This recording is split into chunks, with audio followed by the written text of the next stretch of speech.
Hey folks, welcome back. Time for part 3 of our look at the Star Wars FFG role-playing game core rulebooks. This time we're looking at Force and Destiny, which is the game about Jedi. So if you want to be a space wizard, this is the book you need. Just like the other ones, this is a fully self-contained game. Although cross-compatible with the others, you can see it's very thick, over 400 pages as per usual. And you can see we've got both Obi-Wan and good old Darth Vader greeting us on the front. We have a Lambda-class shuttle, some TIE fighters, some kind of Imperial garrison. Nice and evocative image as always with this system. Very good artwork across the line.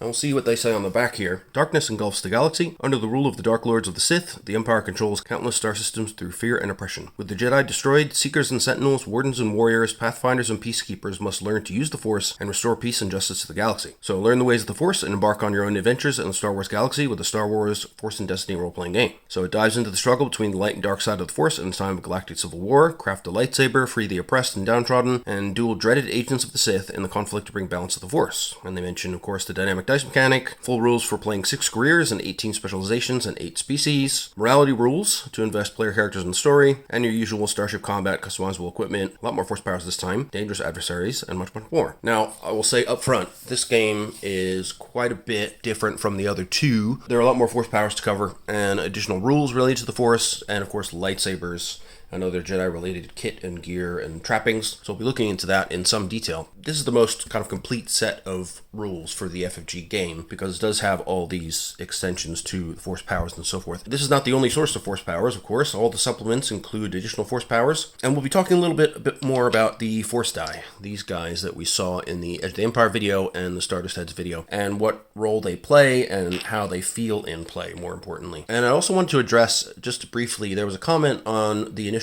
Edge of the Empire video that expressed some trepidation, shall we say, about the narrative mechanics of the game. I just wanted to point out that every one of the core rulebooks and the system cheat guide from the Alexandrian that I posted in the descriptions of the last 2 videos, they give you straightforward lists of mechanical options on how to spend different amounts of advantage, disadvantage, despair, and triumph for every different skill and in every different circumstance. So if you don't want to make a narrative conclusion, you can simply choose from those lists of mechanical consequences. So plenty of options as a game master to simply choose, okay, you have 2 advantage, you can turn that into a boost on your next check or your next compatriots check, for example. Or a triumph, do you want to use that to break the opponent's weapon? That's a mechanical option. You know, these are all given to you up front, and they're also on the GM screen, at least for combat. For the other situations, you'll need to look in the core book or in the cheat guide. I want to stress that, you know, if you're not a narrative type of player, don't think of this as like a Powered by the Apocalypse type game. You're very much embodying your character. It is a quite crunchy game at its core, but there are narrative elements that you can use or disuse pretty much as you like. And it's one of the things that I think is great about the game is they've made it accessible in that way. You have options. And having more options, to me, is always better than having less. So I view that as a strength of the system, and certainly having a non-binary resolution. These are really interesting outcomes that lead to more cinematic gameplay. I'm a huge fan of the system, in other words. So with that out of the way, let's jump in, because this is a long book. We've got a lovely image here, looking out over the desert. We've got some vaporators, who looks like Luke Skywalker's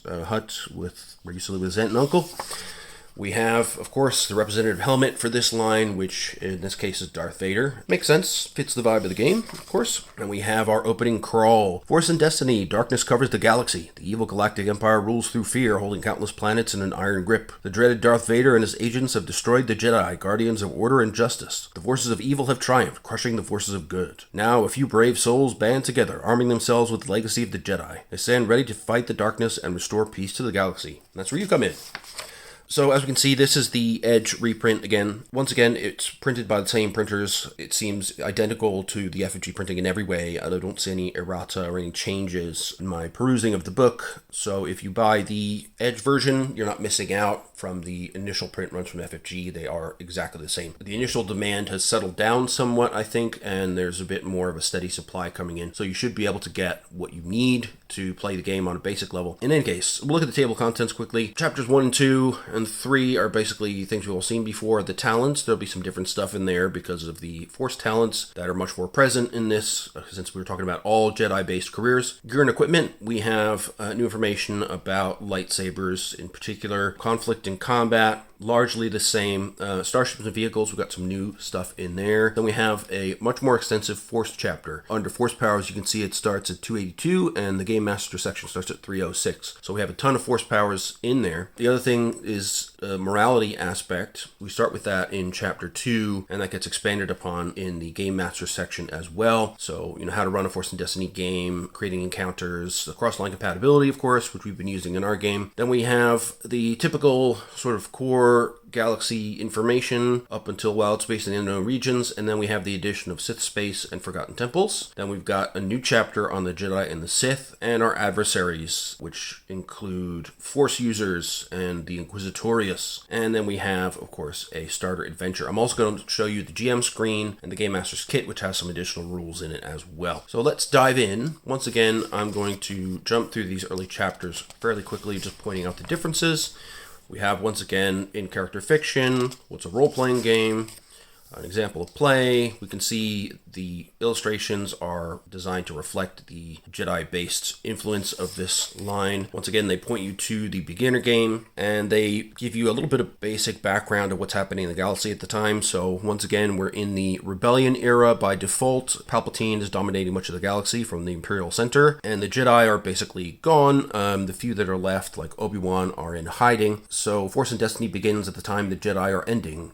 Or is it? Jedi training dictates trust in the will of the Force, a mystical energy field created by life that binds the galaxy together. The Force is what gives Jedi their power, the ability to influence the weak-minded, to perform amazing feats of strength, speed, and agility, and even to manipulate objects from a distance with the power of the mind. Trust in the Force, and the Force will reveal a path. So the Emperor and Lord Vader failed in their quest to rid the galaxy of the Jedi before they even began. Jedi can never truly be extinguished from the galaxy as long as there are those who believe in peace and justice. So, then it talks about restoring balance to the galaxy, and once again a note about how these are completely compatible with Edge of the Empire and Age of the Rebellion. And the Empire, of course, betrayed and murdered the Jedi and destroyed everything they stood for. So, the Jedi were peaceful, but were destroyed in most violent ways. So how do you respond to that? What is going to be your take on how the Jedi should come back into force in the galaxy? And that's a key part of the game, and that's why morality is a big element of the game here. So there we have Leia with her hair flowing in the breeze. Some basics about playing the game. Of course, we have our return to the core mechanics, positive and negative dice. Of course, we have our boost dice, stability dice, proficiency dice, setback dice, difficulty dice, and challenge dice. On the negative side, force dice are going to be much more prevalent in this edition of the core rules. Once again, we have the regular dice to Star Wars dice conversion table that I think nobody will ever use. And you'll need the D100 occasionally for crits and so forth. And then they give some examples of different positive results, success, advantage, and triumph, what they can be used for, negative results, failure, threat, and despair, and the resources that you get from your force dice. And remember, these are the only dice that give you a resource that you can then draw from in the game. So the pips that you roll determine the amount and the type of force energy available to you to use your powers with. Of course, you can get lucky if you're on the light side and get a lot of light pips, or you can get dark pips and have relatively less to work with. And I think that's meant to reflect that even with a high degree of training in the Force, if you have a high Force rating and a lot of dice you can roll, you still have a chance of being out of focus or too stressed or under too much pressure to pull together the resources you need, especially in combat. So you have to make hard choices sometimes. We don't have enough force power available to do what you really would like to do. Then we get into our lights, camera, action. So how do you make a dice pool? We know all about this. Skills and training, difficulties 1 through 5 being the basic ones, but of course you can upgrade them into red die to add in the lovable despair result, at least lovable for the GM. Building a basic dice pool and how you use skills and characteristics to do that, along with multiple examples, which is helpful. Modifying a dice pool using boosts and setbacks. Upgrading and downgrading dice, which they talk a little bit more about in the sidebars here, and how to choose between those methods of changing difficulty. Upgrading more dice than you actually have. Downgrading dice, downgrading more dice than are available, or having upgrades and downgrades in the same pool, or removing dice with talents. These are all covered. And they give some nice notes about interpreting the dice pool.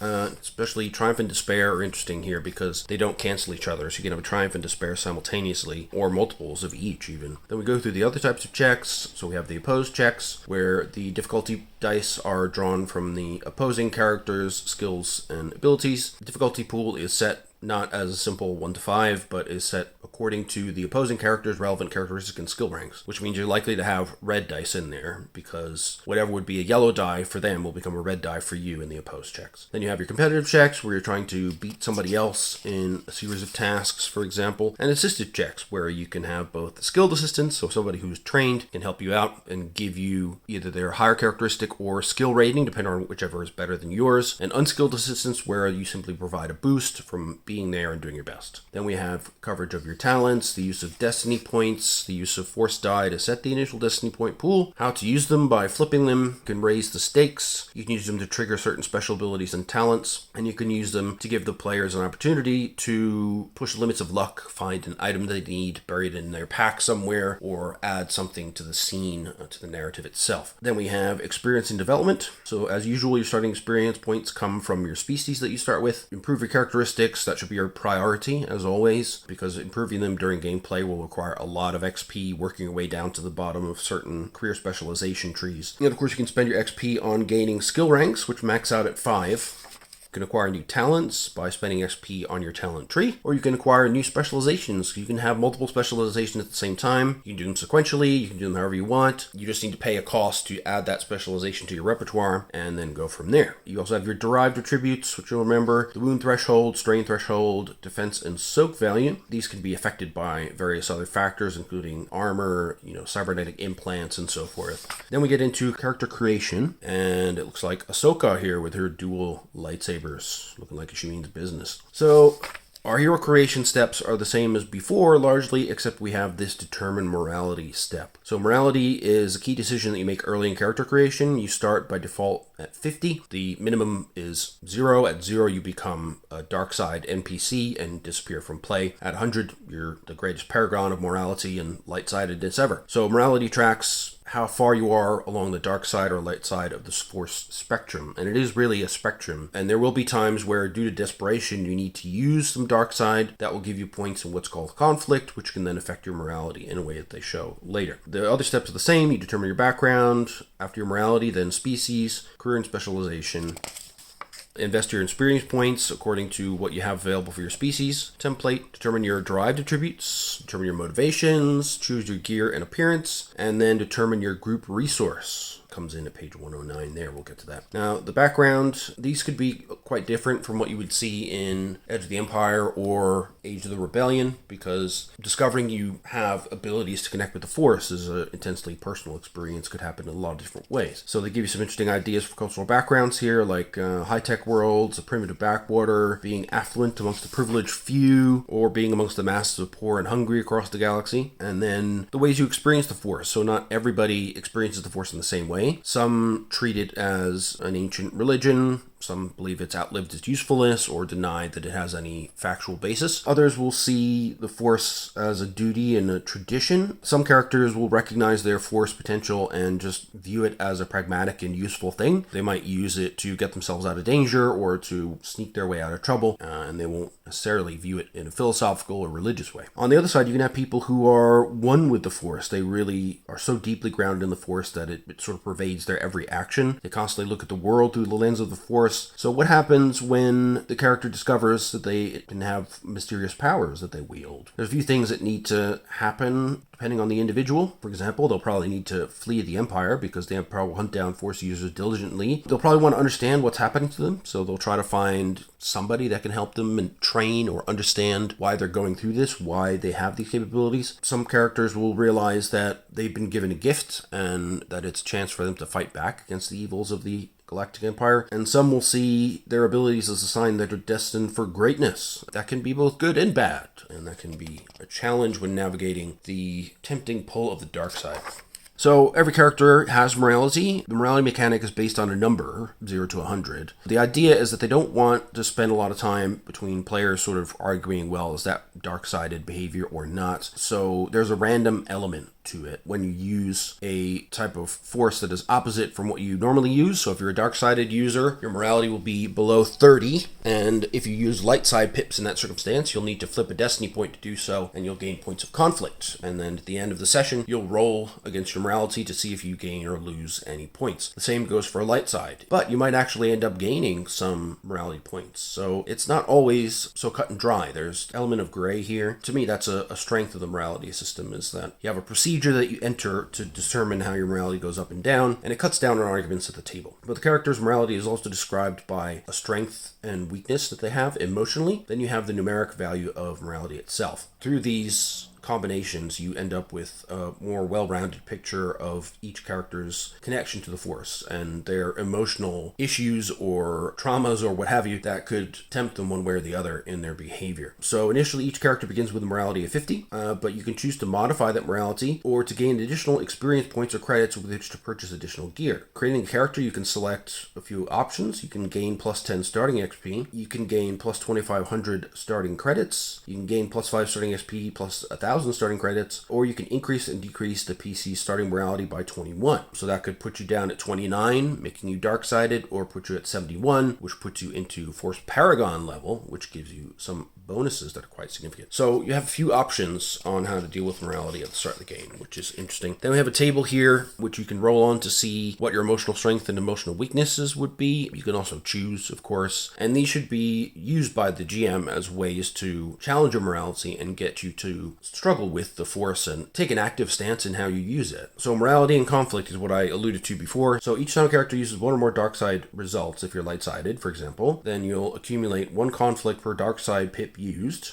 You'll lose 1 strain per dark side pip used, and you'll have to flip a destiny point. And then through the session, you track how much conflict you end up with. You can also get conflict through fear checks. So if you fail a fear check, then the GM can choose to have you suffer a number of conflict equal to the difficulty of the check instead of the normal penalties. Generating a despair on a fear check may cause this to happen automatically, may have other effects as well. And there's some tables and stuff on that later in the book. So over the course of a game session, a PC may earn no conflict at all, as much as 10 conflict or even more. At the end of the session, you tally up your conflict and then roll a 1d10. If the roll result is less than the amount of conflict earned during that session, then you subtract the result from your conflict and decrease the PC's morality by that difference. If the roll, however, is greater than the amount of conflict you earned, then you subtract the conflict from that roll result and increase your morality by that number. If the roll and the conflict earned are the same, morality stays the same. I'm going to give an example here. So Sally, during a game session, totals up her conflict and discovers that she got 3. She rolls a d10 and gets a 1.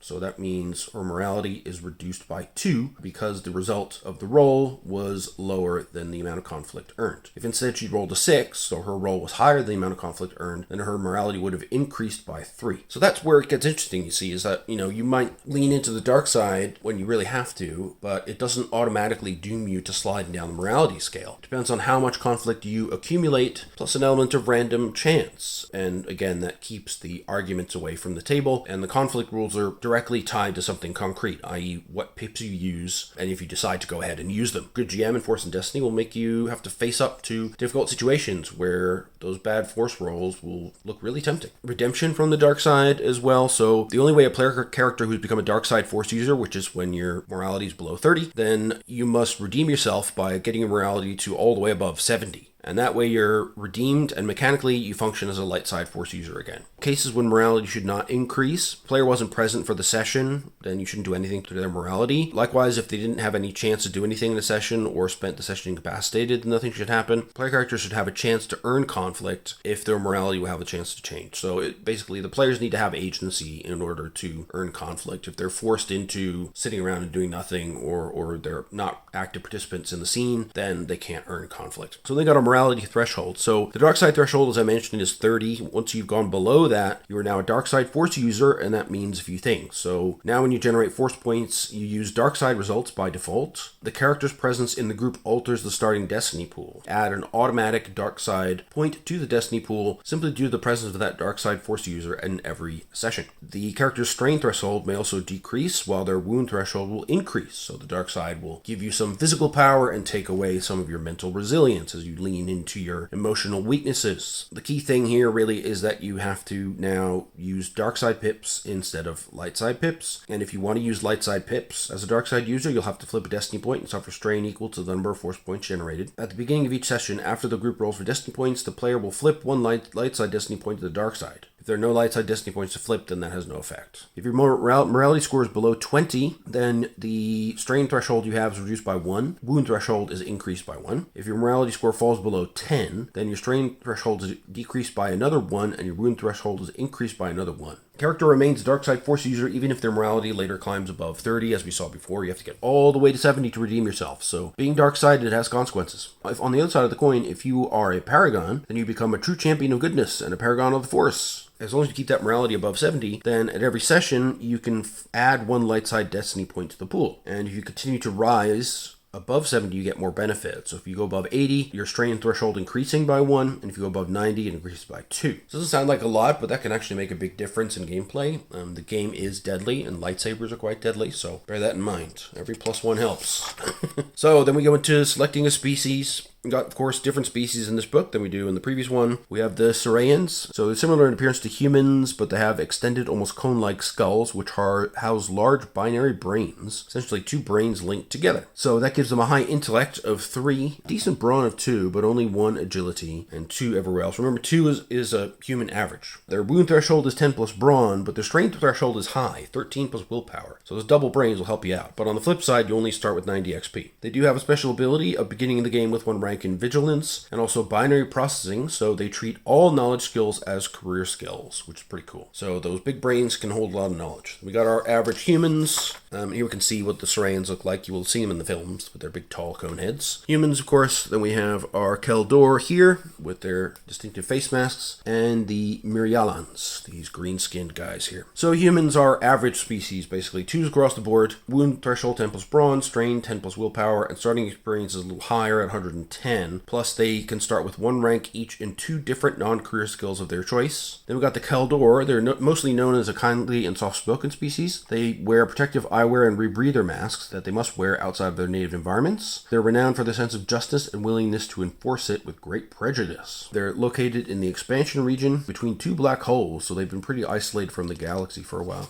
Their species abilities have got a low brawn at 1. Everything else is average except for willpower, which is at 3, and that reflects their innate sense of justice and special connection to the Force. Wound threshold 10 plus brawn, strain threshold 10 plus willpower, starting XP is average at 100 as well. Their special abilities, they get 1 rank in knowledge education. They also have dark vision, so when making skill checks, any setback imposed by darkness, Keldors can remove 2 of them. The atmospheric requirement, so they have to wear a specialized mask to breathe and see outside of their native atmosphere. They start the game with an antitoxic breath mask and treat oxygen as a dangerous environment with rating 8. However, they can survive in vacuum for up to 5 minutes before suffering any negative effects. That's pretty cool. Now, the Mirialans are another near-human species from the planet Mirial. Deep-seated faith and respect for an individual's destiny, and they undergo ritual tattooing to represent the ways they've overcome the obstacles that were placed before them. They are located near the Hydean Way, not far from the corporate sector, and it's a dry and cold environment, so it's challenging to survive. Average brawn, but good agility, average intellect, and willpower and presence, with cunning falling a little bit below average. But the wound threshold gets a little boost. They have 11 plus brawn instead of 10. Strain threshold is normal, 10 plus willpower. Starting experience is average again at 100, but they begin the game with 1 rank in discipline and 1 rank in cool, which are very, very useful for Force users. Then we have the Nautolans. They're an amphibious species native to Gliansel. They're renowned for empathetic and cheerful natures and for enjoying everyday activities. While they're generally peaceful, they can also be tough and strong. Therefore, they get a 3 in brawn, 2s everywhere else except for willpower, which is falling a little bit short. To have 1 there. So their wound threshold is high, 11 plus brawn, a little bit higher than usual. Strength threshold a little bit lower than usual, 9 plus willpower. 100 XP to start, and they begin the game with 1 rank in athletics. Can also breathe underwater without penalty and never suffer movement penalties for traveling through the water. It's a benefit of being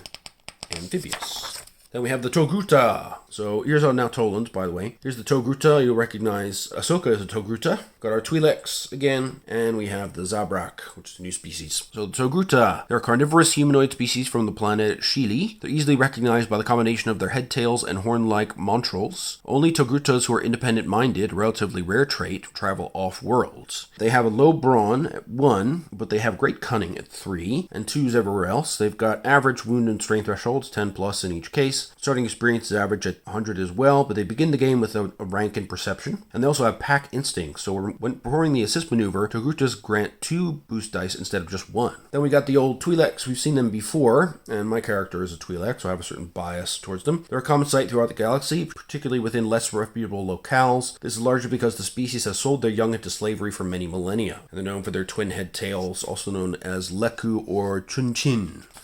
And their homeworld is Ryloth. So, as before, they start with a low brawn, but high presence, which again is good for force use. Average wound threshold, 10 plus brawn. Strain is a bit better than usual, 11 plus willpower, 100 XP to start. They get 1 rank in either Charm or Deception at the start of the game, and they also may remove setbacks imposed on them due to arid or hot environmental conditions due to being desert dwellers. And finally, we have the Zabrak. They resemble humans in skin tone and physique, but they're easily distinguished by their vestigial horns. They're renowned both for their inherent confidence and their martial prowess. They're native to Iridonia, a world located in the mid-rim. Its conditions are hostile and include brutal weather, acidic seas, and a lot of predatory wildlife. 2s across the board until you get to willpower, which is 3, and presence, which is 1. Their wound and strength thresholds are typical, 10 plus brawn, 10 plus willpower respectively. Starting XP is average at 100, but they begin the game with 1 rank in survival due to their harsh environment they live in. And they also have fearsome countenance, so they automatically add an advantage all coercion checks they make. Then we get into our careers and specializations, which again will be different in Force and Destiny. And again, we have a nice guide to which role to take, depending on what sort of character you imagine yourself to be. So if your first instinct is to fight, then the warrior career is the most obvious. Seekers and Guardians are also skilled at fighting. If your character would be a negotiator, then Jedi were often used to settle conflicts and negotiate in the days of the Republic. Mystics are particularly good at that, but also consulars and Guardians have effective techniques for negotiation. If you wanted to be an academic, somebody knowledgeable about force practice and meditation and discipline, then you would look towards consulars, although sentinels can often become adept in knowledge as well. If the character is an infiltrator or spy, sentinels are the sneakiest within settled areas, while seekers are more capable outside of civilization in the wilderness. If you want them to be an explorer, where they love to run around the galaxy doing stuff, then a seeker will be a clear choice here, but some mystics will also be good at that. And lastly, if you want to be a supporter, a team player, Guardians are often master team workers, and consulars will also work well in a team dynamic. I'd like to reinforce the fact that being a support character in this game is really fun and also really powerful. You'll see that when we get to some of the force specializations and force skills. You get some pretty serious bonuses going on as a support character in this game. My character in the long-running campaign I've been a part of is a battle meditation specialist, which allows me to just throw successes and stuff to my colleagues on a whim. Choosing specialization, so you can think about then how did the character learn these specializations, what do they do with those skills, what do they want to be, what's their end goal, and then we get into the careers themselves. So the consular, their career skills are cool, discipline, knowledge education, knowledge lore, leadership, and negotiation, and they begin play with a force rating of 1. They have 3 different specializations. Now, one thing to note in Force and Destiny is that each of the careers has a particular career specialization focusing on a lightsaber discipline related to this role and this type of force usage. So here we have the healer as the first specialization. So they have a great sense of compassion. They want to mitigate bodily harm and cure people who are sick and so forth. Healers gain access to additional career skills of discipline, knowledge education, knowledge xenology, and medicine. Then you have the Neiman Disciple. So this is the lightsaber focused discipline. They gain the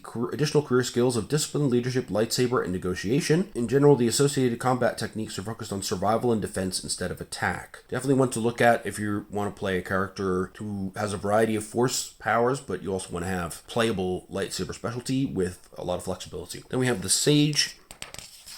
So these are sort of equal parts scholar and diplomat, which gives them the additional career skills of astrogation, charm, cool, and knowledge lore. Sages can get lost in their academic research and obsess over things, but if you maintain connections to those around you via the Force, then it'll keep you grounded and focused on the challenges ahead. Consular stories could involve stories relating to duty. The consular may choose to undertake a mission because they believe they're the only ones capable, or out of a mission of compassion, trying to help others or reduce suffering, perhaps through understanding. So they have a great deal of knowledge, basically, and that knowledge allows them to address a wide variety of situations, and their natural affinity for knowledge and study will allow them to guide them through a variety of difficult moments. They can also focus on hope. So those with Force affinity can at times overlook the challenges they face and dare to dream of a better existence. And consulars are particularly good at this as they are born negotiators and good at social interaction. So firstly, we'll look at the healers. So you'll notice now we've got Force talents all over the place. Every career in this book is force related. The healer, we have a number of passive talents here and a few active ones. So we have Surgeon, making a medicine check to help a character heal wounds. The target gains 1 additional wound per rank of Surgeon. Commit a die. For every full encounter that the die remains committed, heal 1 wound per rank of Healing Trance. This is something that you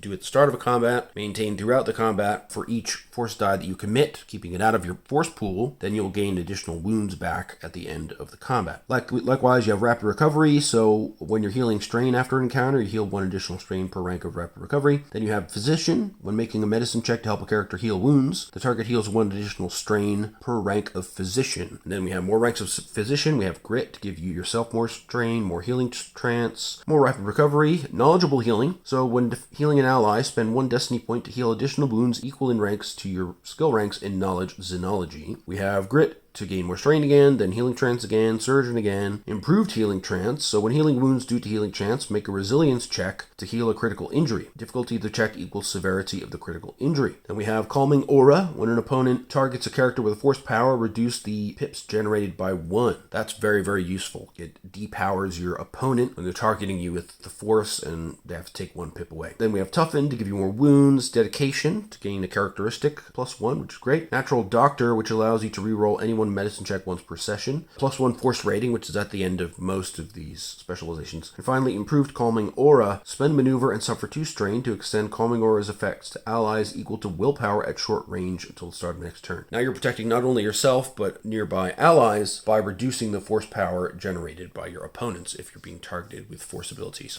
Very, very cool.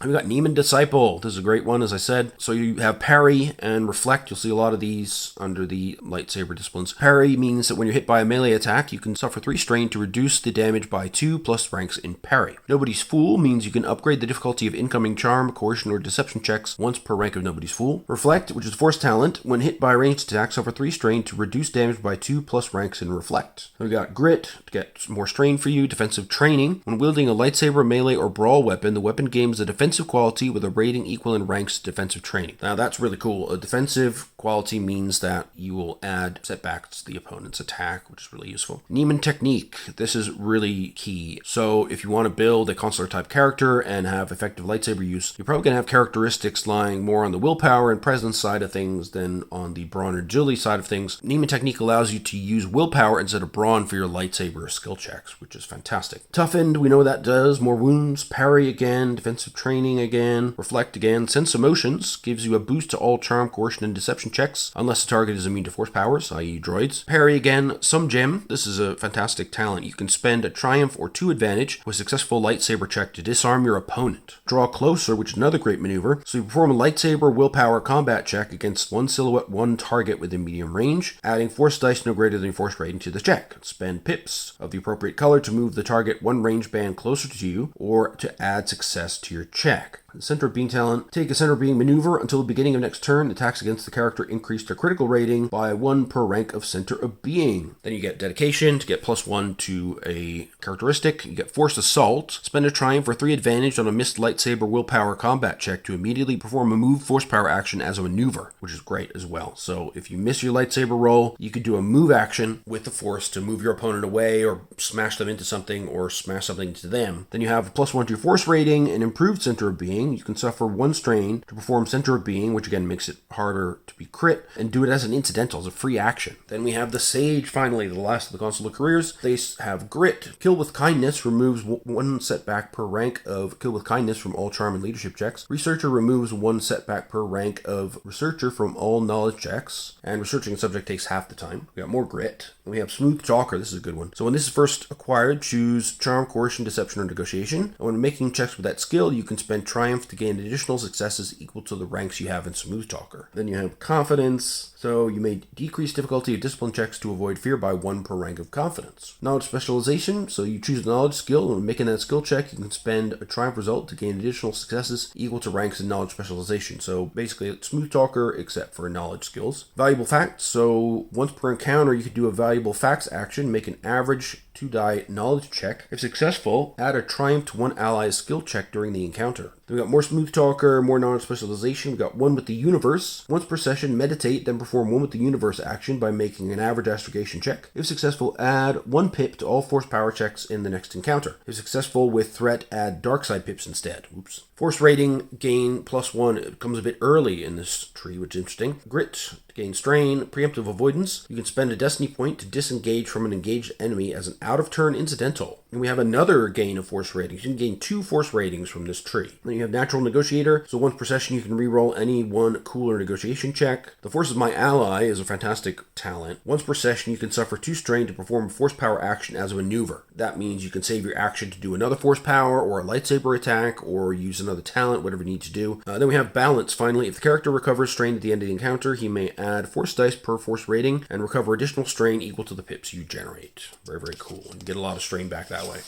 Then we've got the Guardians. So their career skills are Brawl, Cool, Discipline, Resilience, and Vigilance. So you're driven by a strong sense of responsibility and compassion. The Force gives you the power and responsibility to help the helpless and aid the oppressed. And that's reflected in their career choices. So you've got the Peacekeeper. They acquire Discipline, Leadership, Perception, and Piloting Planetary as their additional career skills. They take direct action through military force to attempt to overthrow tyrants and despots. Others will step in and try to prevent harm to the weak and the defenseless, defending the innocent. And these are known as Peacekeepers. Then we have Protectors. These are Guardians driven by the compassion for the plights of those who cannot protect themselves.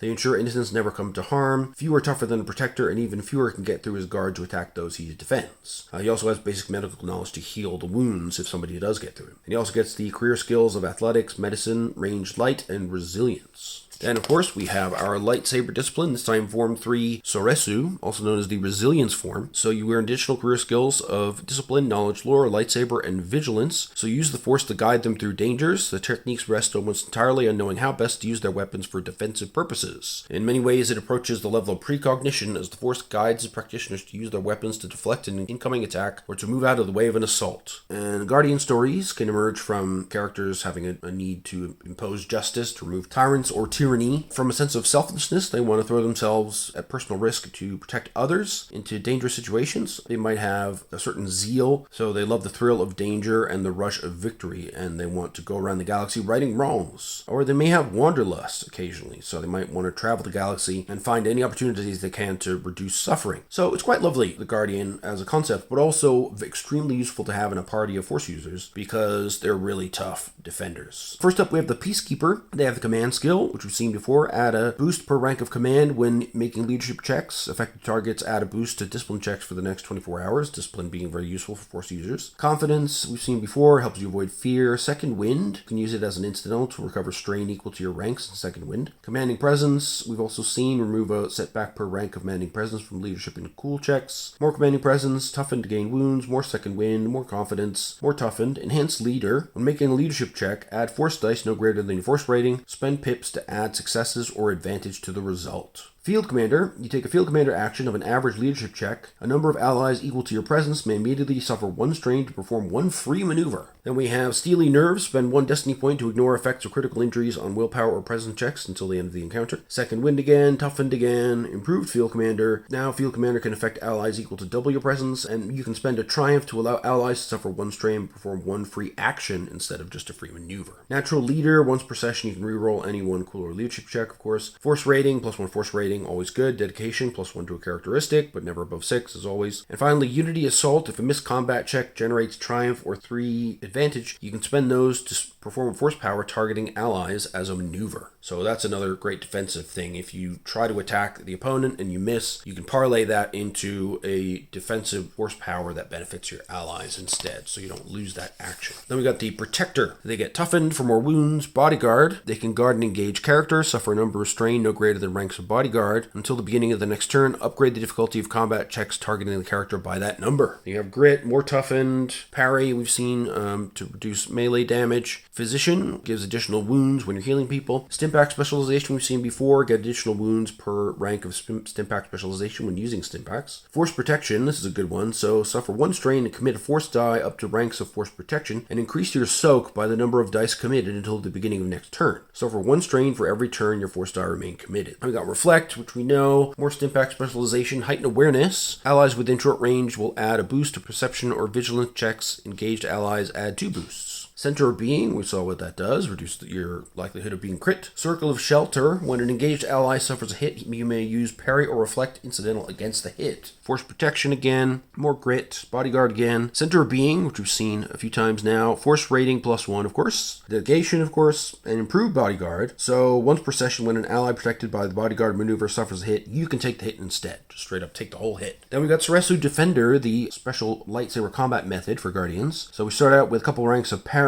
and toughened and defensive stance. Suffer a number of strain to upgrade difficulty of all incoming melee attacks by an equal number for the next round. Strain suffered this way cannot exceed the ranks in defensive stance that you have. The Ceresu technique, so you use intellect instead of brawn for your lightsaber skills. Very, very useful to have that option. Then you got Reflect, Grit, another Grit, some Confidence, improved parry. So when parrying a hit that generates a despair or 3 disadvantage, you may hit attacker once with lightsaber, brawl, or melee weapon, dealing base damage after the original attack resolves. Pretty cool. Defensive Circle, make a hard lightsaber check with intellect. The character plus 1 ally within short range per success gains X defense until the beginning of the next turn. X equals 1 plus 1 per 2 advantage. More parries, more reflects, 2 of each, in fact. Another defensive stance, strategic form. So you take a strategic form action, making a hard intellect lightsaber check. Rolling force dice no greater than your force rating. If successful, one target within short range may only attack the character for 1 round. Spend pips to extend effects for 1 target for 1 round. Improved Reflect, so we had that before as well. You get another rank in that. With Reflect, it's the same as Improved Parry. You are reflecting a range attack back at the opponent, and they take the same damage as the initial hit after the original attack resolves. And you have your Dedication, and then you have Supreme Parry. So if the user did not make a combat check during the previous turn, may suffer 1 strain to use Parry. Now, notice that there's no increase in force rating in this. So that's a downside of the Ceresu Defender style. You know, having a +1/2 force rating at the end of the specialization.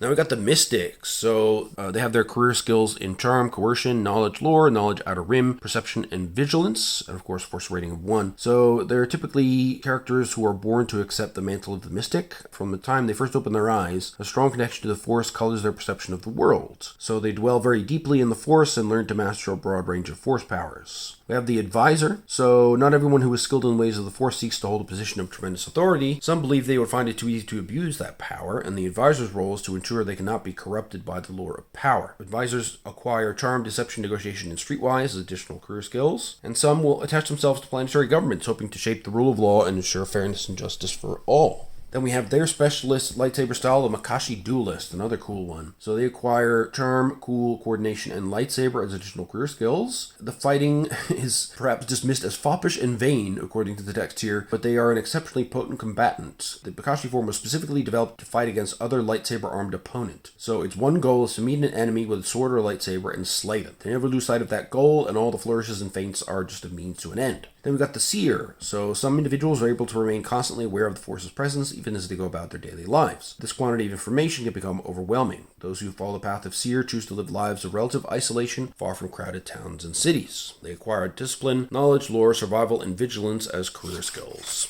Mystic stories can revolve around seeking insights into the Force, and they can provide insights into the Force as well for other individuals. Hereditary. So in some cultures, the Force sensitive may play a critical role as a spiritual advisor to an entire community. Sometimes that role is hereditary. So being a mystic is a role that's been passed down to them. So information can shape people and cultures. Force sensitive character, and perhaps the character's teacher, may be privy to information that's hidden from a wider culture. Finally, there could be foresight. They may get worrying visions of things that are happening in the future, and they may seek to try and prevent them. So here we have the Advisor specialization, first of all. It starts with plausible deniability. You remove a setback per rank of plausible deniability from coercion and deception checks. Know somebody once per session when attempting to purchase a legally available item. Reduces rarity by 1 per rank of know somebody. We've seen that before. Grit, we know, of course. Kill with kindness, we've seen. Toughened, we know. Another rank of know somebody. Then knowledge is power. So once per session when making a check, count your force rating as being equal to ranks in knowledge lore. Nobody's fool. You can upgrade the difficulty of incoming charm, coercion, and deception checks once per rank of Nobody's Fool. Grit, Smooth Talker, we've seen. There's a couple of those. Then we've got more plausible deniability. Sense Emotions, add a boost to all charm, coercion, and deception checks unless the target is immune to force powers. Contingency Plan, spend 1 destiny point to recover strain equal to your cunning rating. Natural Charmer, once per session you can reroll any one charm or deception check. More Nobody's Fool. You get a dedication to add to your characteristics. Steely nerves. Spend a destiny point to ignore effects of critical injuries on willpower or presence until the end of the encounter. Gain force rating and sense advantage. So once per session, you can add 2 setback to one NPC's skill check. That's pretty cool.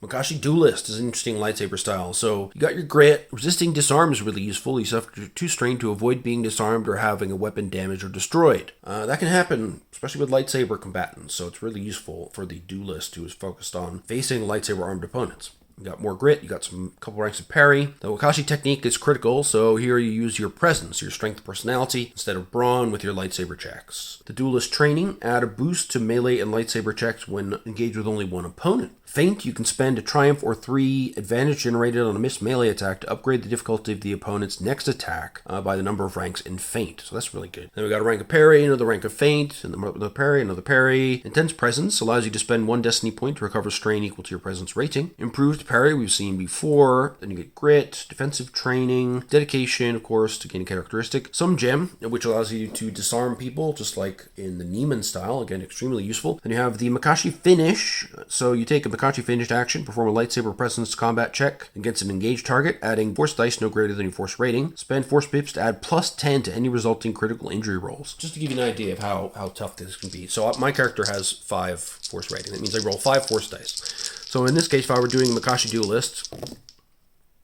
so that's 1, 2, 3, 4 pips of light side. My character's a Paragon, so I have to use a light side. So if I spend those on Makashi Finish, then that's an automatic +40 to the crit roll. Now, if I've already done a couple of crits, that's probably going to put somebody down if they're a nemesis and need to be put down in that way.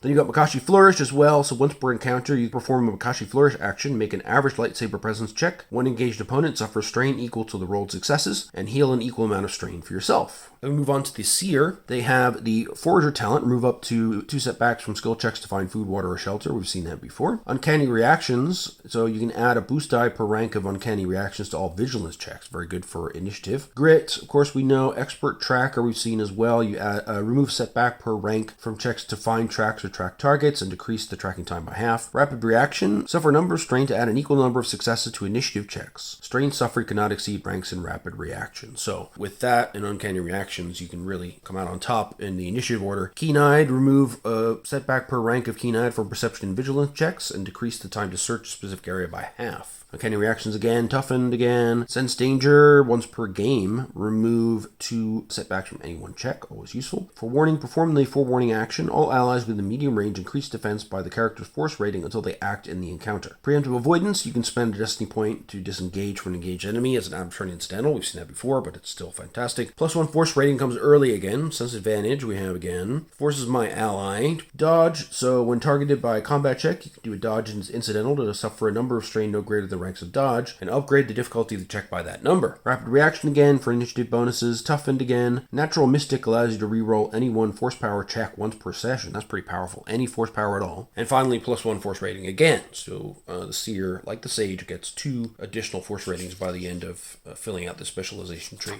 Then we move on to the Seeker.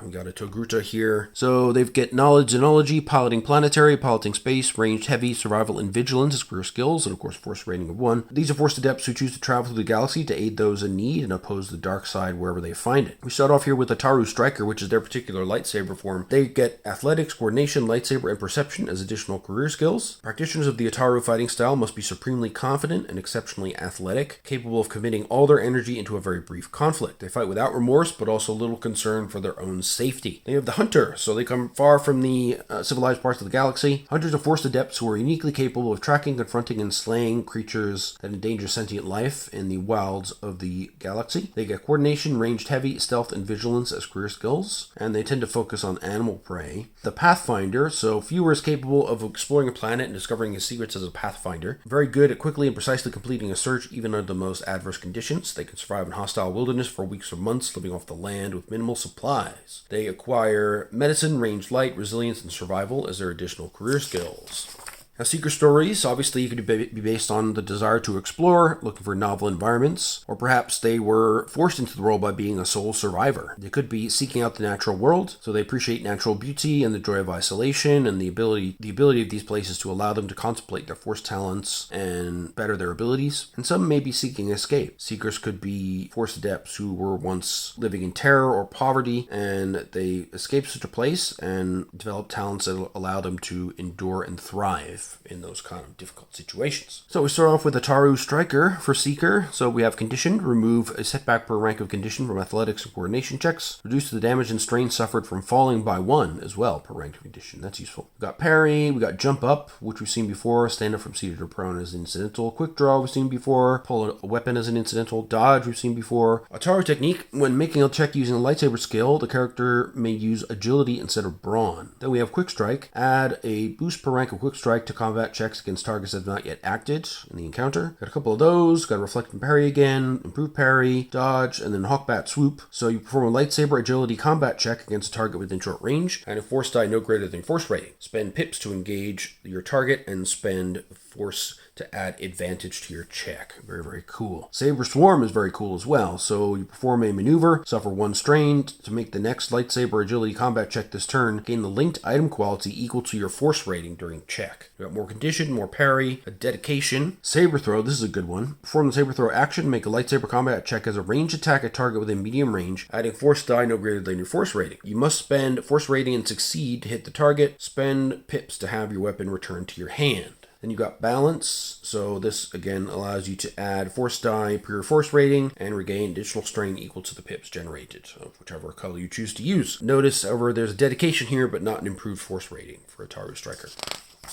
Then we have the Hunter. Again, they're focused on wheedling out threats to sentient life. So they have rapid recovery, which we've seen give you a boost per rank of Hunter to all checks when interacting with beasts or animals, and add plus 10 to critical injury results against beasts or animals per rank of Hunter. It's very good. Expert Tracker we've seen, Toughened we've seen, Toughened again, Expert Tracker again, Hunter again, Uncanny Senses we've seen, gives you more perception with a boost die. Sidestep we've seen before. Keen-Eyed, remove a setback per rank of Keen-Eyed from perception and vigilance checks, and decrease time to search a specific area by half. Very useful. Saw that with the Seer as well. Natural Hunter, once per session, you may reroll any 1 perception or vigilance check. Uncanny Reactions, we've seen before. Sixth Sense gets you plus 1 range defense, which is great. Soft Spot, after making a successful attack, you can spend a destiny point to add damage equal to Cunning to 1 hit. Then we have Dedication. Intuitive Shot is a cool one. When making a ranged heavy or ranged light combat check, add force die no greater than your force rating to the check, and you may spend pips to add success or advantage. And then we have plus 1 force rating at the end, of course, as well. Finally, we have the Pathfinder specialization. So we've got some things we're familiar with here. Grit, Keen-Eyed, and Forager. Swift is a nice one. You do not suffer the usual penalties for moving through difficult terrain. Good for exploration. Keen-Eyed again. Outdoorsman. So we've seen that in previous books. Remove a setback per rank of Outdoorsman from checks to move through terrain or manage environmental effects and decrease overland travel times by half. Toughened, Outdoorsman again. Animal Empathy is a new one. So making checks to handle or tame animals. Add force die no greater than your force rating to the check and spend pips to add success or advantage to the check. So that's really cool. And that's followed up by Animal Bond. Develop a long-term bond with single animal of silhouette no greater than half of your force rating rounded down. That can be pretty big as your force rating grows larger. You know, you could have a long-term bond with a Rancor at a certain point. And you got Grit, Sleight of Mind. Add a boost die to all stealth checks unless the opposition is immune to force powers. Mental Bond. So you perform a mental bond action, commit force die. While committed, you may communicate with bonded animal at long range and see and hear through its senses. So ties in very well with Animal Bond and Animal Empathy. And then you have a plus 1 force rating here as well. Quick movement. Suffer 2 strain to perform the quick movement incidental. Add force die no greater than your force rating to the next check. May spend 2 force pips to perform 1 additional move maneuver after your action. Toughened. You can share pain. So you can perform the share pain incidental when bonded animal suffers wounds. Reduce the wounds suffered to half, then the character suffers wounds equal to that number. Enduring gives you plus 1 soak, really valuable. Natural Outdoorsman, you can reroll any 1 resilience or survival check once per session. And of course, dedication to gain in your characteristic.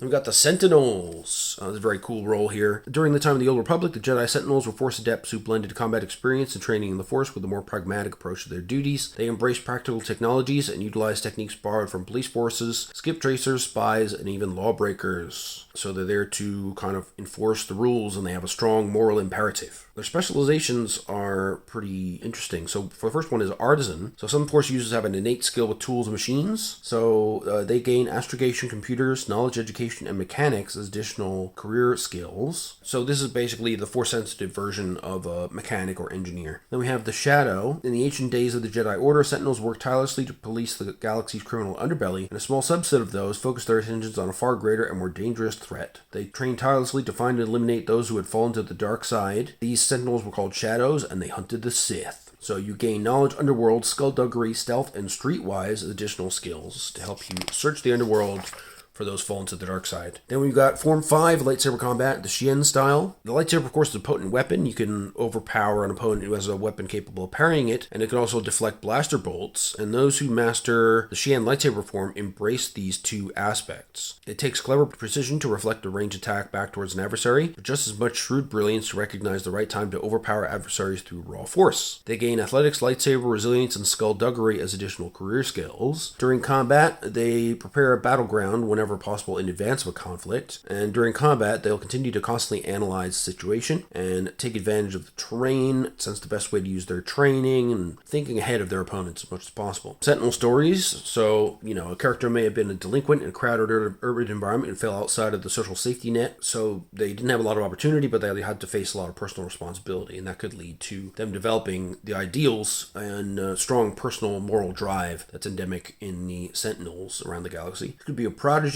so they develop Force potential at young ages and express this knack through working with devices and toys and stuff. They could also be victims. Maybe they were roughed up by law enforcement or petty criminals, and they've lived in a state of terror and cruelty. Along the way, they learn some of the techniques that these terrible people might use and have used the Force as an ally, and now can use those skills they've observed and gained to fight back against those very same problems. So first off, we have the Artisan specialization. They can do solid repairs, which we've seen before when repairing hull trauma on a starship or vehicle. Repair one additional hull trauma per rank of solid repairs. Fine tuning. When repairing system strain, you can repair one additional system strain per rank of fine tuning. Mental tools, a Force talent, always count as having the right tools for the job when performing mechanics checks. Very cool. Technical aptitude, we've seen that before as well. Reduce the time needed to complete computers related tasks by 25% per rank.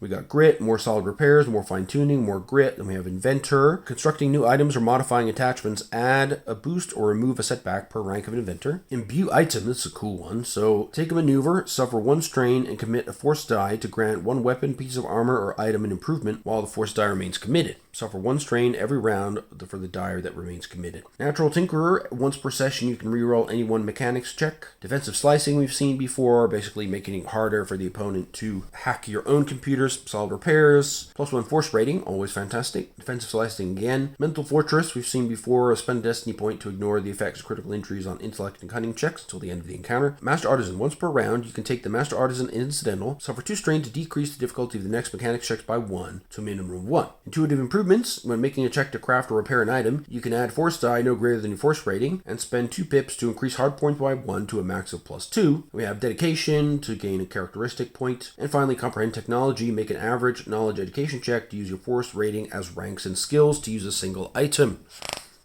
Then we have the Shadow, the spies who search for the Sith. They have Sleight of Mind, which adds to stealth checks, as we know. Street Smarts, remove a setback per rank of Street Smarts from Streetwise and Knowledge Underworld checks. Codebreaker, we've seen before, remove setbacks from attempts to decrypt or decode stuff. Indistinguishable, we've seen. Well-rounded, choose any 2 skills and they permanently become career skills. Mental Fortress, we've seen. Grit, we've seen. Indistinguishable again. Shroud, it's a new one. You can spend 1 destiny point to make yourself undetectable via Force powers and make his own powers go unnoticed for the remainder of the encounter. How cool is that? Dodge, Sleight of Mind, Grit, Slippery Minded. If under the effects of a Force power, perform the Slippery Minded action. Make a hard deception check to immediately end the effects of the power. How cool is that? Codebreaker, we've seen. Now You See Me. So you can take a hard deception check to make a number of NPCs equal to your cunning within medium range. Forget about your character. Very much a Jedi mind trick type thing. We've got some dodge, gain a Force rating, anatomy lessons. So here you can, after a successful attack, you can spend a destiny point to add damage equal to intellect to 1 hit. Master of Shadows, once per round, suffer 2 strain to decrease the difficulty of your next stealth or skullduggery check by 1. And finally, dedication to add +1 to your characteristics. And finally, we have the Xian Expert style for your lightsaber. We've got Sidestep, which helps you get out of the way of ranged attacks. We've got Conditioned again, Street Smarts again. We've got Reflect, Toughened, then Parry. Xian Technique, which of course allows you to use Cunning instead of Brawn, Cunning being the key characteristic for Sentinels. And we have Reflect again, another Parry, Counter-Strike. So if an attack misses you and generates a Despair or 2 disadvantage, you may upgrade your next lightsaber Cunning check against the attacker during the encounter once. Gain some strain through Grit, Improved Reflect. We've seen Gemso Deflection. This is a new one. After using Reflect, you can spend 1 Destiny point to perform a move maneuver as an out-of-turn incidental to close distance with or engage opponent. Defensive Stance we've seen, Saber Throw we've seen, Reflect we've got, Supreme Reflect, Disruptive Strike is cool. So make a lightsaber cunning check, adding force die no greater than force rating, spend the pips to add disadvantage to the next combat check the target makes. So you screw up the next attack. You got Dedication and Falling Avalanche. Suffer 2 strain to add damage equal to Brawn to your next lightsaber combat check made that turn. Then we move on to the Warrior. Warrior specialization is all about fighting. Of course, they have Athletics, Brawl, Cool, Melee, Perception, and Survival as career skills, which makes sense, and force rating of 1 as always. So they come from a broad range of cultures and environments. Physical conflict is everywhere. Anybody could potentially choose that as a specialization. And their different pathways reflect their focus on aggression. So the Aggressor, in fact, is one of their specializations. They rely on fear to intimidate their opponents into surrender or retreat. They tend to be tough and dangerous combatants. They dish out brutal damage to anyone who fights them while surviving the same. They gain Coercion, Knowledge, Underworld, Ranged Light, and Streetwise as career skills. And we have the Shicho Knight, which is a new lightsaber style. So it's an ancient lightsaber form and is said to be the first lightsaber form taught to the Jedi and their predecessors. Focuses on the essentials and borrows heavily from other sword fighting techniques. So they recognize the strength of simplicity and focus on the fundamentals of blocking, parrying, and striking. They get Athletics, Coordination, Lightsaber, and Melee as career skills. They're seldom concerned on personal appearances or looking stylish in their attacks. They're just focused on solid fundamentals and achieving victory. Then we got the Starfighter Ace, which is cool. So Starfighter Aces gain astrogation, gunnery, mechanics, and piloting space as additional career skills. Force Adepts who acquire these skills will often control single passenger craft, and they'll assume responsibility for firing and for moving. And it's exhausting, even with a good vehicle, but as an effective pilot, you can do a lot of cool things with the Force backing you up. Now they introduce here certain talents that give the player's character who possesses them conflict at the beginning of each session, so they have a little marker here next to the talent. So these techniques can tempt you to the dark side. So warrior stories, there's going to be natural focus on violence. It could be that they use violence and martial arts and fighting as an outlet for anger and for maintaining discipline. They may be focused on vengeance, unfortunately. So Force sensitives who encountered horrible challenges during their childhood may spend much of their life honing their physical and force abilities to pursue revenge against those who harm them, which is not a great motivation, but a motivation nonetheless. We have survival as well. So some neighborhoods around the galaxy are ruled by savagery, and some people are proper just urban human predators. So Force Adepts may want to adopt strong physical skills and learn to challenge these type of people with their own strength and intimidation, as it may be the only way to bring them down. So on that note, we'll start with the Aggressor. They start with Intimidating. They suffer a number of strain to downgrade difficulty of coercion checks or upgrade difficulty when targeted by coercion checks by an equal number. Strain suffered this way cannot exceed ranks in Intimidating. Plausible Deniability we've seen, Grit and Toughened we know. Fearsome, when an adversary becomes engaged with the character may force the adversary to make a fear check with a difficulty equal to the character's ranks in Fearsome. Intimidating, again, prey on the weak. Add +1 damage to 1 hit of successful combat check against disoriented targets per rank of prey on the weak. Sense Advantage is more broadly useful. We've seen that one before. Fearsome again. Terrify, this is one that can provoke conflict. So you take the Terrify action, make a hard coercion check, adding force die no greater than your rating. Disorient 1 target within medium range per success. Spend 2 advantage to extend duration, and spend force pips to immobilize the affected targets. Terrifying somebody with your force power and presence, it's a darker use of the force for sure. Crippling Blow allows you to increase the difficulty of the next combat check by 1. If check equals damage, target suffers 1 strain whenever he moves for the remainder of the encounter. And more Toughen, more Grit, improve Terrify, reduce difficulty of Terrify's check to average, and you can spend a triumph to stagger the affected target. Prey on the weak again. Heroic Fortitude may spend 1 destiny point to ignore effects or critical injuries on brawn or agility checks until the end of the encounter. Against all odds, when incapacitated, perform an against all odds action, making a hard resilience check with force dice equal to your rating. Heal wounds equal to successes and spend pips to add successes. Dedication, of course, and then you can gain another force rating. So pretty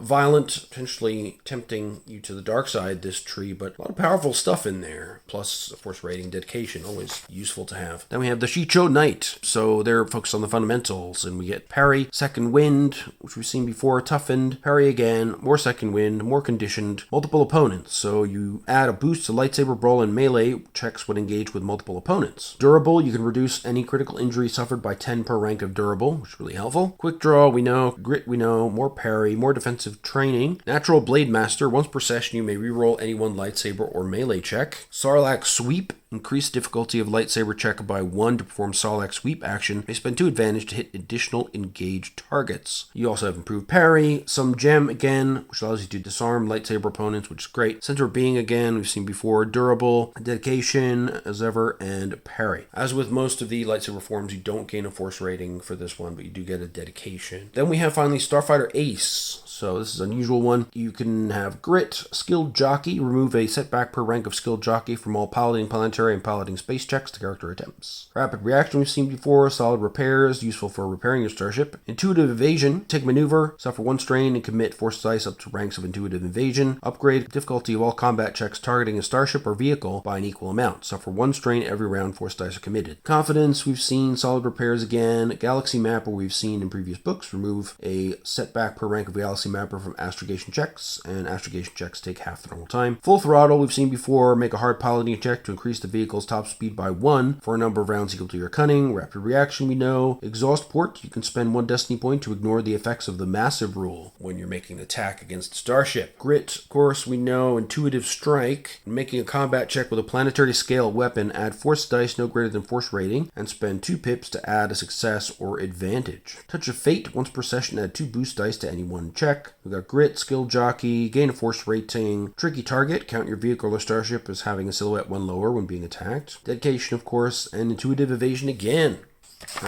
Alright, that's all the careers. So then we get into investing experience points. They give you the options of spending your starting experience and the limits that you have at character creation and using your XP to acquire talents, buying force powers, acquiring new specializations. Then you determine your derived attributes and then your motivation. So different types of motivation, and there are 3 primary categories of Force and Destiny. So ambition, cause, and faith. So if you have an ambition motivation, it could be selfish in nature or more abstract. Basically, you want to better yourself in some way, gaining love, status, power, or spiritual knowledge. So you should determine what your ultimate goal is for that ambition and why you do things to gain that. Cause, then you have something, a discrete and attainable goal to which you devote your lives. Characters devoted to a cause often remain focused on it throughout their lives. On those rare occasions when the cause might be accomplished, they typically either begin to work to expand it or to see that its existence is maintained. Finally, we have faith. So these are adepts who have a deep and abiding trust in some recurring facet of galactic existence. They dedicate their lives to spreading this belief in the hope that they can bring other beings to come to a similar understanding. In many cases, their proselytization becomes a central focus. They talk about using motivations in play, as in the other game lines. And then we have some specific ambition results if you want some more detail. So your ambition could be for revenge, wealth, power, to become a Jedi, to survive, to gain glory, to destroy the Sith. Enlightenment, you look for spiritual and intellectual enlightenment. Expertise, so you want to excel in your chosen area of work. Or discovery, learning new things. If for specific cause results, perhaps your cause is freedom, restoration of the Jedi, seeking galactic peace, seeking justice in a galaxy full of wrongdoing, stopping the rebellion. The character may or may not like the Empire, but dislikes the Alliance more and wants to see it stop. Equality, helping the helpless. Free enterprise, so they want free and unimpeded trade between governments. Overthrowing the Empire, much prefer that to stopping the rebellion. Or their cause is simply seeking knowledge and a broader view of the galaxy. As for faith, their faith might derive from the spirits of the living world around them in the natural world, the goodness of people, and the belief that is inherent to people, friends and family, and the cosmic force. They believe that the force guides the galaxy and the individuals within it, and things happen for a reason. They could believe in science and reason, and everything, even the force, has some sort of logical explanation at its core. They might have faith in the Jedi Code, in Imperial rule, in the rebellion, and in a different religious code of your family or people, or perhaps something that you've converted to yourself, or you have faith in nothing. The galaxy is just chaos and randomness, and the only thing you can trust is yourself. It's depressing, but it's probably accurate for a lot of people out there. Then we have choosing your gear and appearance, which is typical as per the other games. Group sources. So when you make your characters, you should have some idea of what brought these characters together and wants them to join forces against galactic tyranny, and selecting your group resource will help sort of cement that bond. So during this step, the group should jointly select one of the three options from the following list. So perhaps they all served on the same master, perhaps they're from the same small community and learned about the Force together, or perhaps they all discovered knowledge about some Jedi relic or a bit of knowledge, or perhaps they joined together simply because fate and the Force worked to have them aboard the same vessel. So in that case, your three options are having a Jedi holocron, a Jedi artifact that provides information about Jedi philosophy and Force powers and so forth. The holocron the group starts with is a more basic example, with the only mechanical benefit giving the group access to 2 skills as career skills. The GM can either roll randomly on a holocron skills table, which is here, or choose from the table to determine what pair of career skills the holocron makes accessible to the players. Alternatively, the GM can choose any 2 skills from table 3-1 on page 113. The group can also have a starship in the game with one G9 rigger light freighter from page 262, or another starship that can transport everyone in the group and cost 70,000 credits or less. We got mentor is another thing you can share. So if you were brought up under the same teacher, then you share that mentor relationship. They won't travel with you. They might even be dead. But if he isn't, he can contact the group to give them advice or help with their ongoing training. And the mentor makes it easier for members to obtain Force powers. When the player character purchases the basic version of a Force power, you can decrease the cost of the basic power by 5 XP. But it doesn't apply when purchasing upgrades to said power. It only applies after the character has spent their initial XP during character creation. You can't do it during character creation or for upgrades, but for the initial purchase of a Force power, you save 5 XP, which is pretty good. Then we got skills. So these are not going to be anything surprising. We have our different skills tied to a particular characteristic. At the GM's discretion, you can add custom skills, of course, but we haven't found a need for that in our games. We go through all the different skills, different ways of interpreting them, and ways of spending additional successes, advantage, and threat, and triumph, and despair, and all that. Again, if you really don't want to lean into the narrative side, every skill has these lists. You can just choose from potential uses for triumphs and despairs and advantages and disadvantages and so forth from these lists, or in the reference guide that I linked to in the description. So we've got a lot of Force-related artwork, but pretty much the same content that we've seen in previous books here for all the skills. We get our combat skills, brawl and brawn, gunnery for starship fighting, lightsaber, which starts under brawn, but as we've seen, depending on your specialization, you can change that to a different characteristic, which is very, very useful. Melee uses brawn, ranged heavy uses agility, ranged light is agility. You got your knowledge skills, core worlds, outer rims, analogy, etc. Then we have our talents. So again, this is just descriptions of all the talents, everything listed all together, which is handy. And it continues. So there's a lot of talents in this game, like the other ones. And they're just listed alphabetically, so if you need a reference as a GM, this can be handy. If only they released official PDFs with bookmarks and stuff like that, then you could use this as a really good electronic reference. But as ever with Star Wars games, there are no official PDFs allowed. We believe it's because of the licenses that Lucasfilm gives to publishers. Then we got our gear and equipment. So here we see a adept here with what appears to be a kyber crystal putting together a lightsaber hilt. So there we have the basics of the galactic economy, dealing with rarity in the black market, the encumbrance rules, item qualities. Again, are the same as what we've seen before, but we have cortosis as well. Cortosis prevents any breach from getting through and massively reduces the threats of lightsabers. But it's also very expensive and rare. Sunder is a quality that lightsabers have, so when you are able to activate it, and then if you can activate it multiple times, you can apply it to the same weapon. So if you get a bunch of advantage on a lightsaber attack, you can potentially activate Sunder multiple times and destroy somebody's weapon in one blow, which is pretty awesome. Then they go through the different weapons, repairing gear and how that works, weapon descriptions then. The ranged weapons are things we've all seen before: slug throwers, different levels of blasters, and explosives and ordnance, with some nice pictures of those. For all weapons, we've got our brass knuckles. We have refined Cortosis gauntlets. So these are good against lightsabers, of course. If somebody with Cortosis gauntlets is being targeted by somebody with a lightsaber, 3 disadvantage or despair may be spent to cause the lightsaber to short out and deactivate after the combat check has been resolved. When a character armed with refined Cortosis gauntlets makes a combat check targeting somebody with a lightsaber, the attacking character may spend 3 advantage or a triumph to cause the lightsaber to short out and deactivate. It may not be reactivated until after the last initiative slot during the next round. That's a full round of deactivated lightsaberness, which is pretty awesome.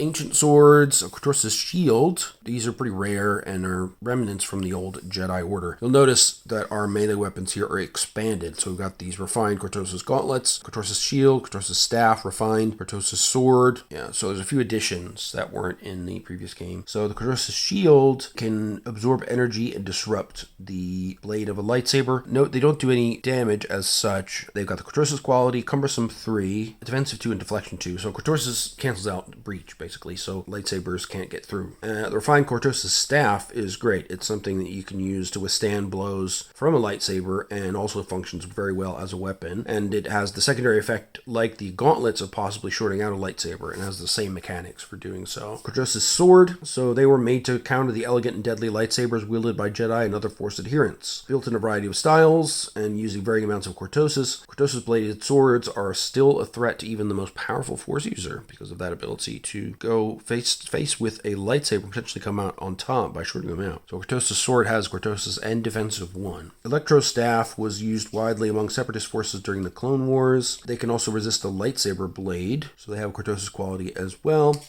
And we have the Force Pike, built for crowd control, Vibro Axes, Vibro Knives, Vibro Swords, and then we get into lightsabers. So now we have different varieties of lightsabers, and a key point here is that lightsabers cannot be sundered. Lightsabers can sunder other weapons, but they cannot sunder other lightsabers. Don't forget that. And we see the examples of different kinds of lightsabers. So we have the basic lightsaber, the lightsaber pike, which is like a lightsaber spear, double-bladed lightsaber if you want to be Darth Maul style, and the smaller Shoto blade, which functions as a smaller secondary weapon for dual-wielding lightsabers. So the basic lightsaber, basic hilt containing an unmodded Ilium lightsaber crystal. That crystal occupies 2 of the weapon's hardpoints, but they have 5 hardpoints, so you can add other stuff to them. Double-bladed lightsaber, they have less hardpoints. They have not only breach 1 and sunder, but they also have linked 1 and unwieldy 3. So unwieldy means that you need to have a minimum brawn to carry the weapon without penalty. The lightsaber pike, that has breach 1, cumbersome 3 again, but also has defensive along with sunder. So because of the long nature of it and the extra range that gives you, you have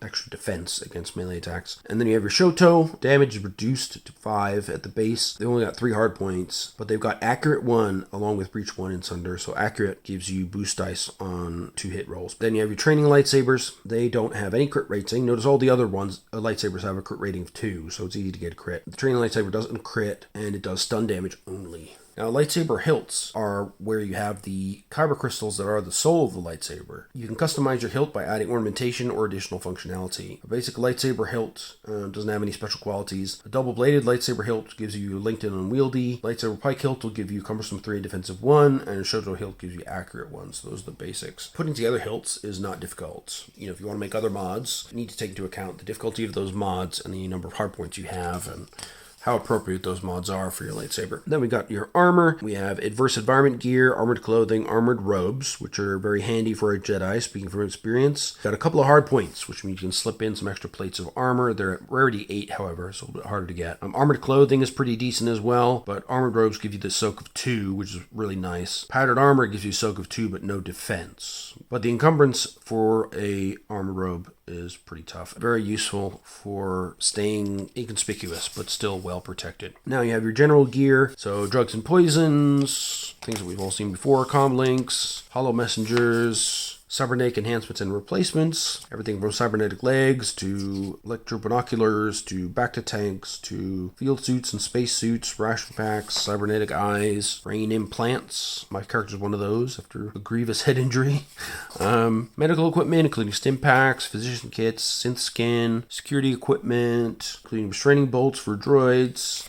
We got your survival gear, including breath mask and respirator, which one of our species actually needs from the start, if you recall. Spacesuits, of course, are useful to have, especially on your starship. Then you got your glow rods, data pads, lanterns, tools, utility belt, all the typical stuff. Holocrons, so these are ancient talismans. So there's 4 forms of holocrons and ancient talismans. We've got the meditation focus. Notice they're all rarity 10, so you really got to go searching for these things. It's not going to just pop up. And we have the demon mask. So a force-sensitive character wearing a demon mask increases his wound threshold by 2, while he is a dark side force user. Furthermore, characters making discipline checks to resist fear caused by a character wearing a demon mask add setback equal to that character's force rating. Talisman of Iron Fists. So if the wearer of the Talisman of Iron Fists is force sensitive, he gains the Cortosis quality, which means that any armor he wears gains the Cortosis quality, and his brawl attacks gain the Cortosis quality. Furthermore, his brawl attacks gain Pierce X, where X is the current force rating. Then finally we have the holocrons. So holocrons, or holographic chronicles, are an organic mechanical data storage device capable of storing tremendous amounts of data in a small package. So they were used by the Jedi and the Sith to record and store the knowledge and hardware experience of members of their respective orders. They're made of crystals encased in layers of precious metals and polycarbonates, and use advanced hologrammatic technology to map and store the contents of a single individual's neural pathways. In essence, holocrons record the memories and knowledge of a particular Jedi or Dark Lord of the Sith and store it for future reference.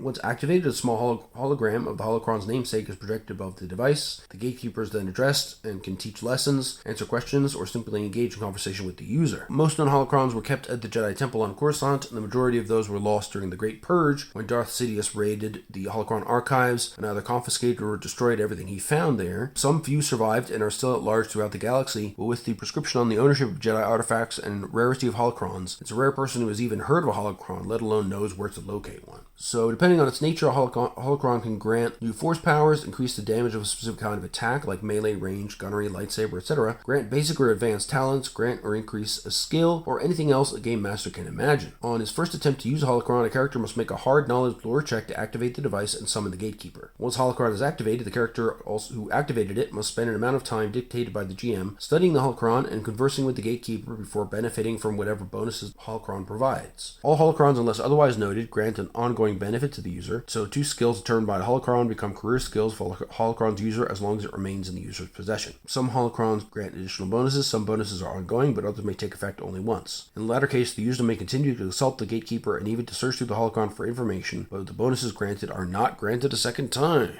Then we get into the customization and modifications of equipment. So modding attachments. Types of mods include damage mods, item quality mods, innate talent mods, which add a talent to the weapon, like quick draw. Skill and characteristic bonus mods, and additional mods which don't fall into those kind of categories and do something specific. And then we have weapon attachments, adding a grenade launcher under a barrel of a blaster rifle or something like that. Under barrel attachments of various types fall into that category. You can have armor attachments as well, like energy dispersion systems, in-helmet scanners, thermal shielding, biofeedback, etc. The new category here, of course, is lightsaber attachments.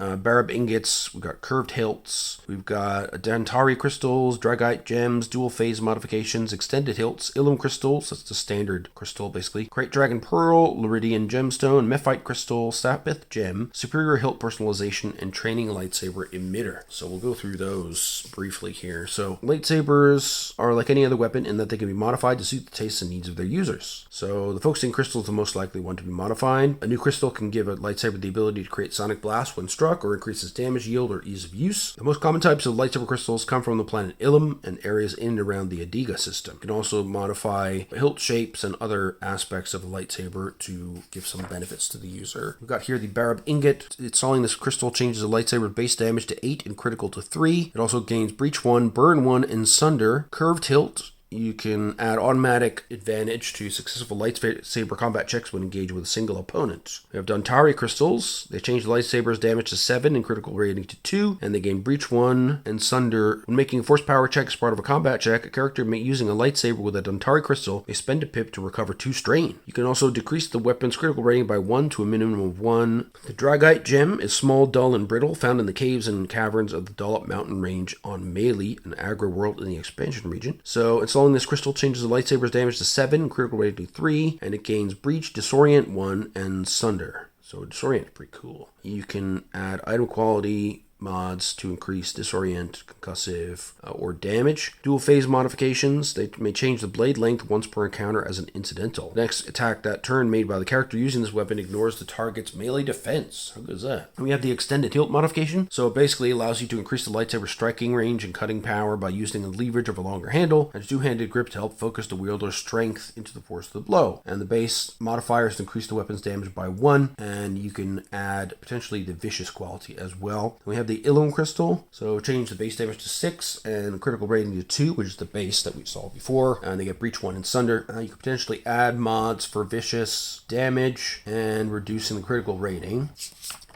Then we have the Crate Dragon Pearl. So they're highly sought after by jewelers, artisans, and wealthy collectors, but they are a type of kyber crystal, basically, and can be worked into powerful lightsaber crystals, albeit exceptionally difficult to obtain. So they change the lightsaber's damage to 9 and crit to 1. And it gains the Breach 1, Sunder, and Vicious 1 item qualities, which is amazing. And there are modification options for Vicious +1 or increased damage. And we have the Lordian Gemstones. So they were mined millennia ago by enslaved Lordians during the Khan's disorders. So installing this crystal changes the lightsaber's damage to 7 and crit to 2. The lightsaber gains Breach 1, Defensive 1, and Sunder. So it gives you that defensive bonus, which is nice. And you have modification options to increase the defensive quality or add the deflection quality. Mephite crystals. They're rare, lustrous kyber crystals found in a handful of places in and around the Adega system. So they change lightsaber's damage to 8 and crit to 2. They gain breach 1 and sunder. Force-sensitive characters using the force powers to sense their surroundings automatically detect a lightsaber using a Mephite crystal if it's in range of the power. We have the Sapith gem, said to originate from a strange and mysterious world called Luek in the unknown regions. They're similar to Crate Dragon Pearls in that they were formed when rocks containing a kyber crystal were consumed by a great beast. So installing this crystal changes the lightsaber's damage to 7, crit to 2, gains breach 1 and sunder, and then you can add potentially additional breach, additional damage, or decrease the critical rating. By training the lightsaber emitter, changes the lightsaber's damage to 6 and critical rating to 0,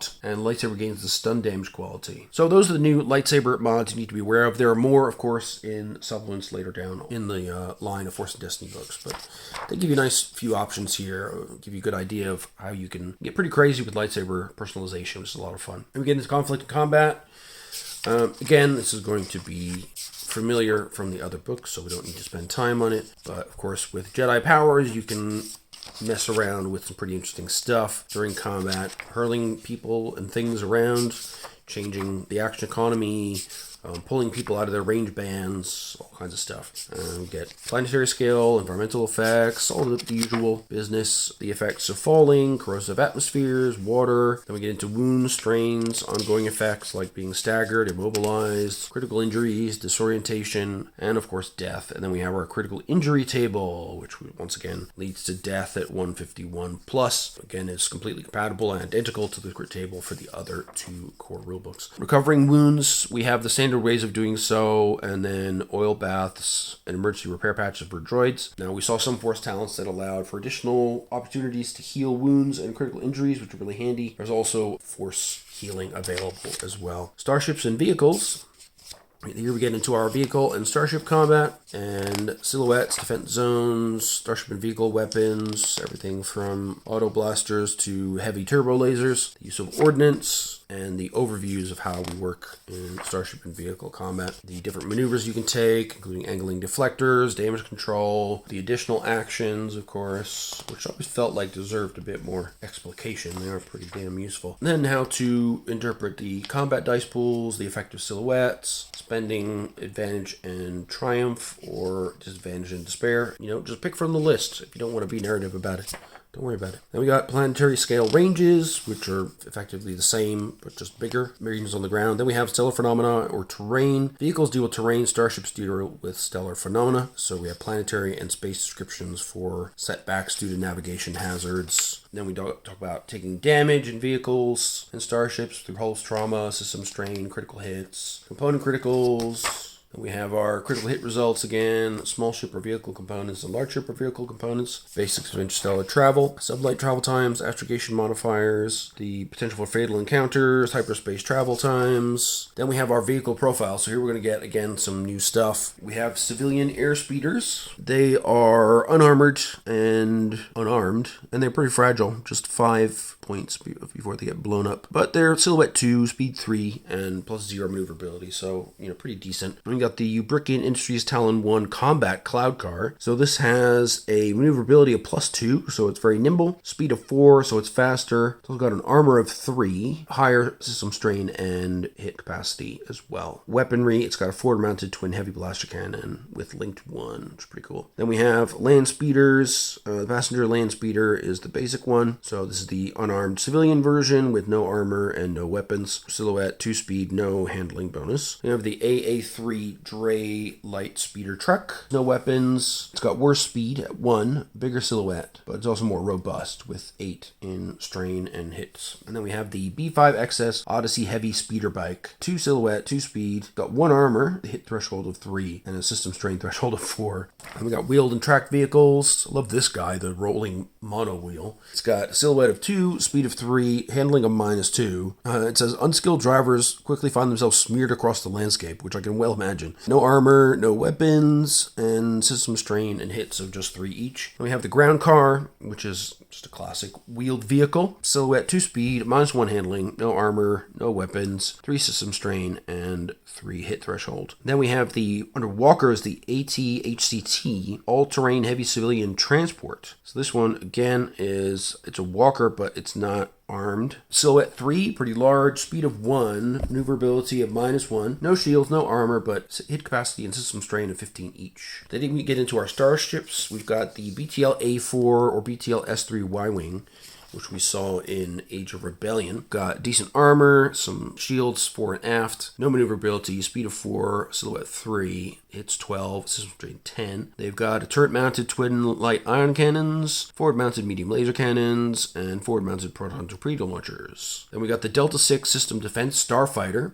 This is a new one for this book. So it's from Kuat Systems Engineering with a silhouette of 3, speed of 4, handling +1, so they're a little bit defter. They've got 1 deflector shield in the front, armor of 2, hit threshold of only 6, and system strain of 5. They only hold 1 pilot. They only cost 30,000 credits, but they have a forward-mounted twin light laser cannon, and that's it. But does have linked 1. The Delta 7 Aether Sprite Interceptor is a significant improvement. So my character is one of these. It's silhouette 3, speed 5 instead of 4, and +2 handling. Still just 1 shield, armor of 2, but it's got 7 and 7 for hits and system strain. And you can also accommodate an astromech droid, which can make a big difference. And it's got forward-mounted twin medium laser cannons, which do more damage, 6 instead of 5, critical of 3, and they have linked 1 as well. And they use the Silear 31 hyperspace ring. So the ships themselves don't have a hyperdrive built in, but they can link up to the hyperspace ring, and then the astromech droid can plot a course. It just takes an easy piloting space check to dock with the hyperspace ring, and then you can jump off into hyperspace to your heart's content. Then we have the Delta 12 Sky Sprite class, a rare 2-seat version of the Delta 7. So this one has silhouette of 3, lower speed at 4, and +1 handling, so it's more like the Delta 6. It's got 1 shield though, both fore and aft, an armor of 3, system strain of 8, hits of 10, so it's more robust. You can hold a pilot, and you can have a dedicated gunner, which is nice. It doesn't have a hyperdrive, but it does have an astromech socket. And see, 85,000 credits, so cheap compared to Traveler. Then we have the Lambda class T4A long-range shuttle. So it's a common utility shuttle used by the Imperial Navy from Sinar Fleet Systems and Cygnus Spaceworks. Silhouette 4, speed 3, +0 handling, 2 shields in the front, 1 in the back, 4 armor, 25 hits, 15 system strains. We're getting to bigger stuff now. We've got 2 forward-mounted twin light blaster cannons, 2 forward-mounted twin light laser cannons, aft-mounted twin light blaster cannons. So they cover the front and the back to protect the vehicle, but they're not going to do a huge amount of damage to a combat-focused ship. Got the Pathfinder scout ship, so they're for exploration. They can hold a pilot and 1 co-pilot. They have an extreme sensor range, which is cool. 4 silhouette, 4 speed, +1 handling, so they're nimble. 1 shield fore and aft, 2 armor, 16 hits, and 10 system strain. They only have a dorsal turret-mounted light laser cannon. Then we have the good old X-Wing, silhouette 3, speed 5, handling +1, 1 shield fore and aft, armor of 3, 10/10 for system strain and hull. Oh, I should mention as well, both the Lambda shuttle and the scout ship have hyperdrives, so you don't need to dock with a ring for that. And the same is true of the X-Wing. It has a hyperdrive of its own. And then we have, of course, the opposing Imperial starfighters. The normal TIE is the only example, actually, in this book. Then we have some freighters and transports. So the G9 Rigger Light Freighter is one recommended for starting player character parties. It's a light freighter of the Rigger class, silhouette 4, speed 2, handling -2, 1 shield fore and aft, armor of 2, 25 hits, 15 system strain. It can hold 6 passengers along with a pilot and a co-pilot. It has 4 hard points, but it comes with dorsal auto blasters, outrigger turret-mounted light blaster cannon, and ventral wing-mounted light blaster cannon. So we're looking at this guy right here. The HWK 290 Light Freighter is another ship in this sort of class, but it's a bit smaller. Silhouette 3, speed 4, only 2 passengers, 1 pilot, 1 co-pilot, but it's got +1 handling instead of -2, so it's much more nimble, and speed of 4 instead of 2. 18 and 18 in hits and strain, so more even-handed there, but armor of 2 as well. And a shield, front and rear, on 70,000 credits. It's got 5 customization hardpoints, and no weapons, so you need to use those to install weapons if you want. Then we have the HT 2200 Medium Freighter. It's silhouette 5, speed 2, handling -2. It's got 3 shields, 4 port and starboard, 5 armor, 35 hits, 14 system strain. Hyperdrive and navigomputer, 1 pilot, 1 co-pilot, 1 engineer, 1 load master, and 8 passengers. 1 dorsal and 1 ventral turret-mounted medium laser cannon. We've got the Sim-ER Light Freighter, back to silhouette 4, so we only have 4 and aft shields again, with 4 armor, 3 speed, +0 handling, 20 hits, 16 system strain. 1 pilot, 1 co-pilot, and 5 passengers. Dorsal turret-mounted twin light laser cannon, forward-mounted light ion cannon as well, which is handy if you're being chased after by a small craft or missiles or whatever. Then we got the ZH-25 Questor Light Freighter. So this one has silhouette 4, speed 3, handling -1, 1 shield 4 and 1 aft, 3 armor, 30 hits and 20 system strain. It's got a hyperdrive navigomputer. It can hold a pilot, co-pilot, and 6 passengers. 4 hard points, and it's got ventral turret-mounted medium laser cannons. Damage 6, critical 3.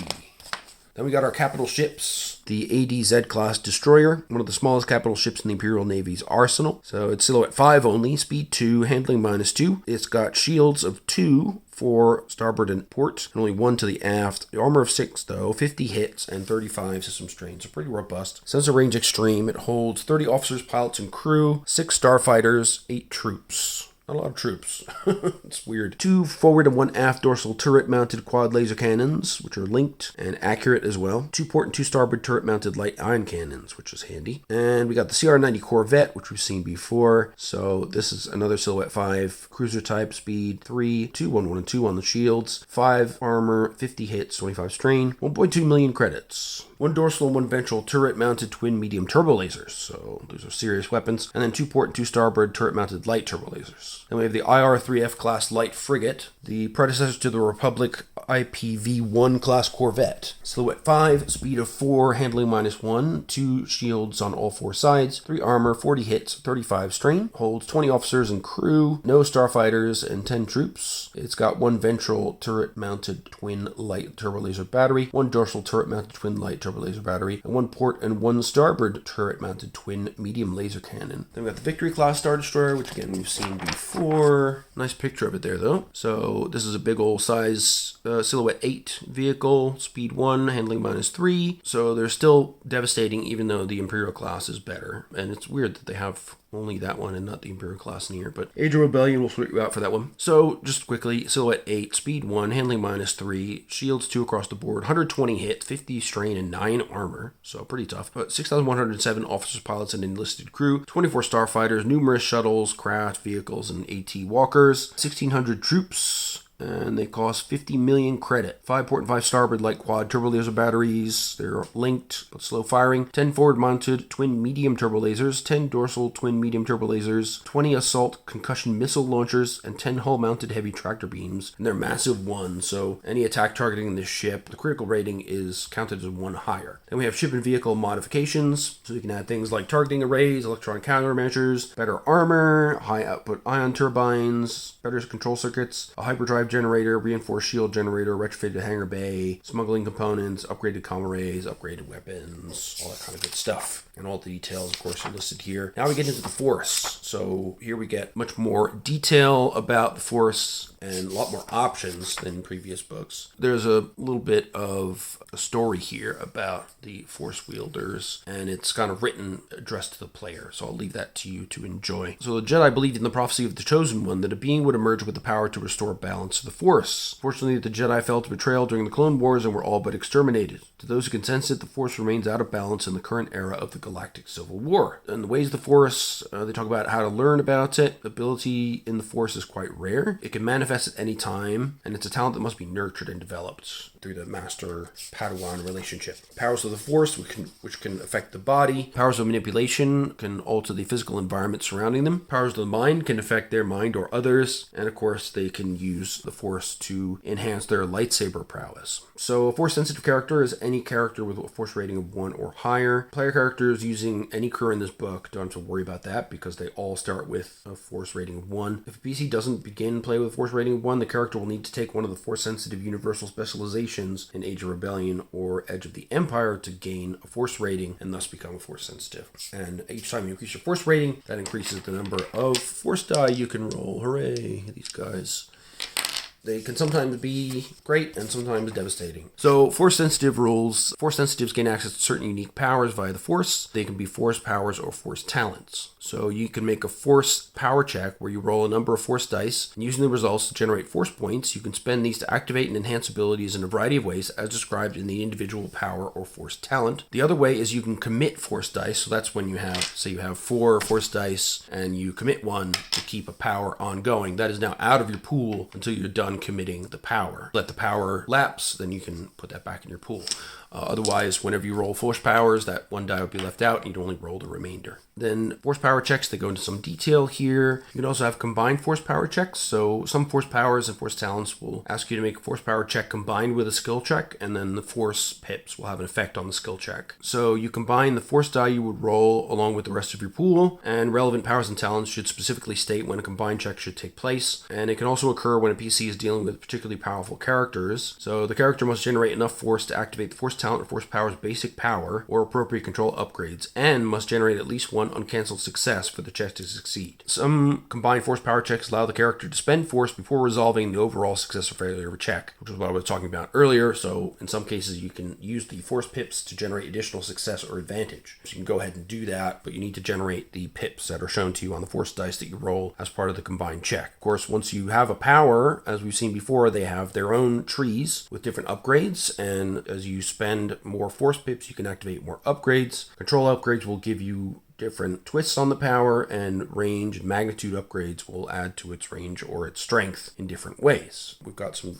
advice for dark side Force users, which I'm not going to countenance. We'll move right past it. It says there are no hard limits to how long you can commit a Force power. Some talents and powers impose penalties for every round the Force dice remains committed, but other powers like Sense and Enhance do not. Some players may choose to leave dice committed to powers for multiple encounters or even multiple sessions. One way to alleviate this, if it's becoming a problem, is the GM could impose strain if you're trying to maintain committed Force dice powers over multiple encounters. Basically, you can't recover strain at the end of each encounter. And that remains in play until you uncommit the dice again and leave them uncommitted until the next encounter begins. The reason that's a thing is because you'll see some powers like Battle Meditation are so useful that if you get a good roll on your Force pips, you want to keep that going as long as you can. So here they give you the breakdown of the Force power upgrades. So Strength, Magnitude, Duration, and Range, Control, and Mastery are your main categories. The Mastery upgrade allows an experienced Force user to unlock an extremely potent ability for that power. When any character attempts to use a Force power against a player character, or a PC attempts to use a Force power against a powerful non-NPC, such as a nemesis or plot important named rival, the Force power check becomes opposed. This always applies when a Force power targets a PC. The GM consults with the player and determines a skill that the attacking character must use as part of the Force power check. The attacking character then assembles a dice pool combining the Force dice he would use to make the Force power check with the ability and proficiency dice he would use in the skill check, and then you do an opposed check, and the attacking player must generate sufficient pips to activate the power and must have at least 1 uncancelled success. success in order to use the force power effectively. Difficulty in that combined check will be set as per a normal opposed skill check, essentially.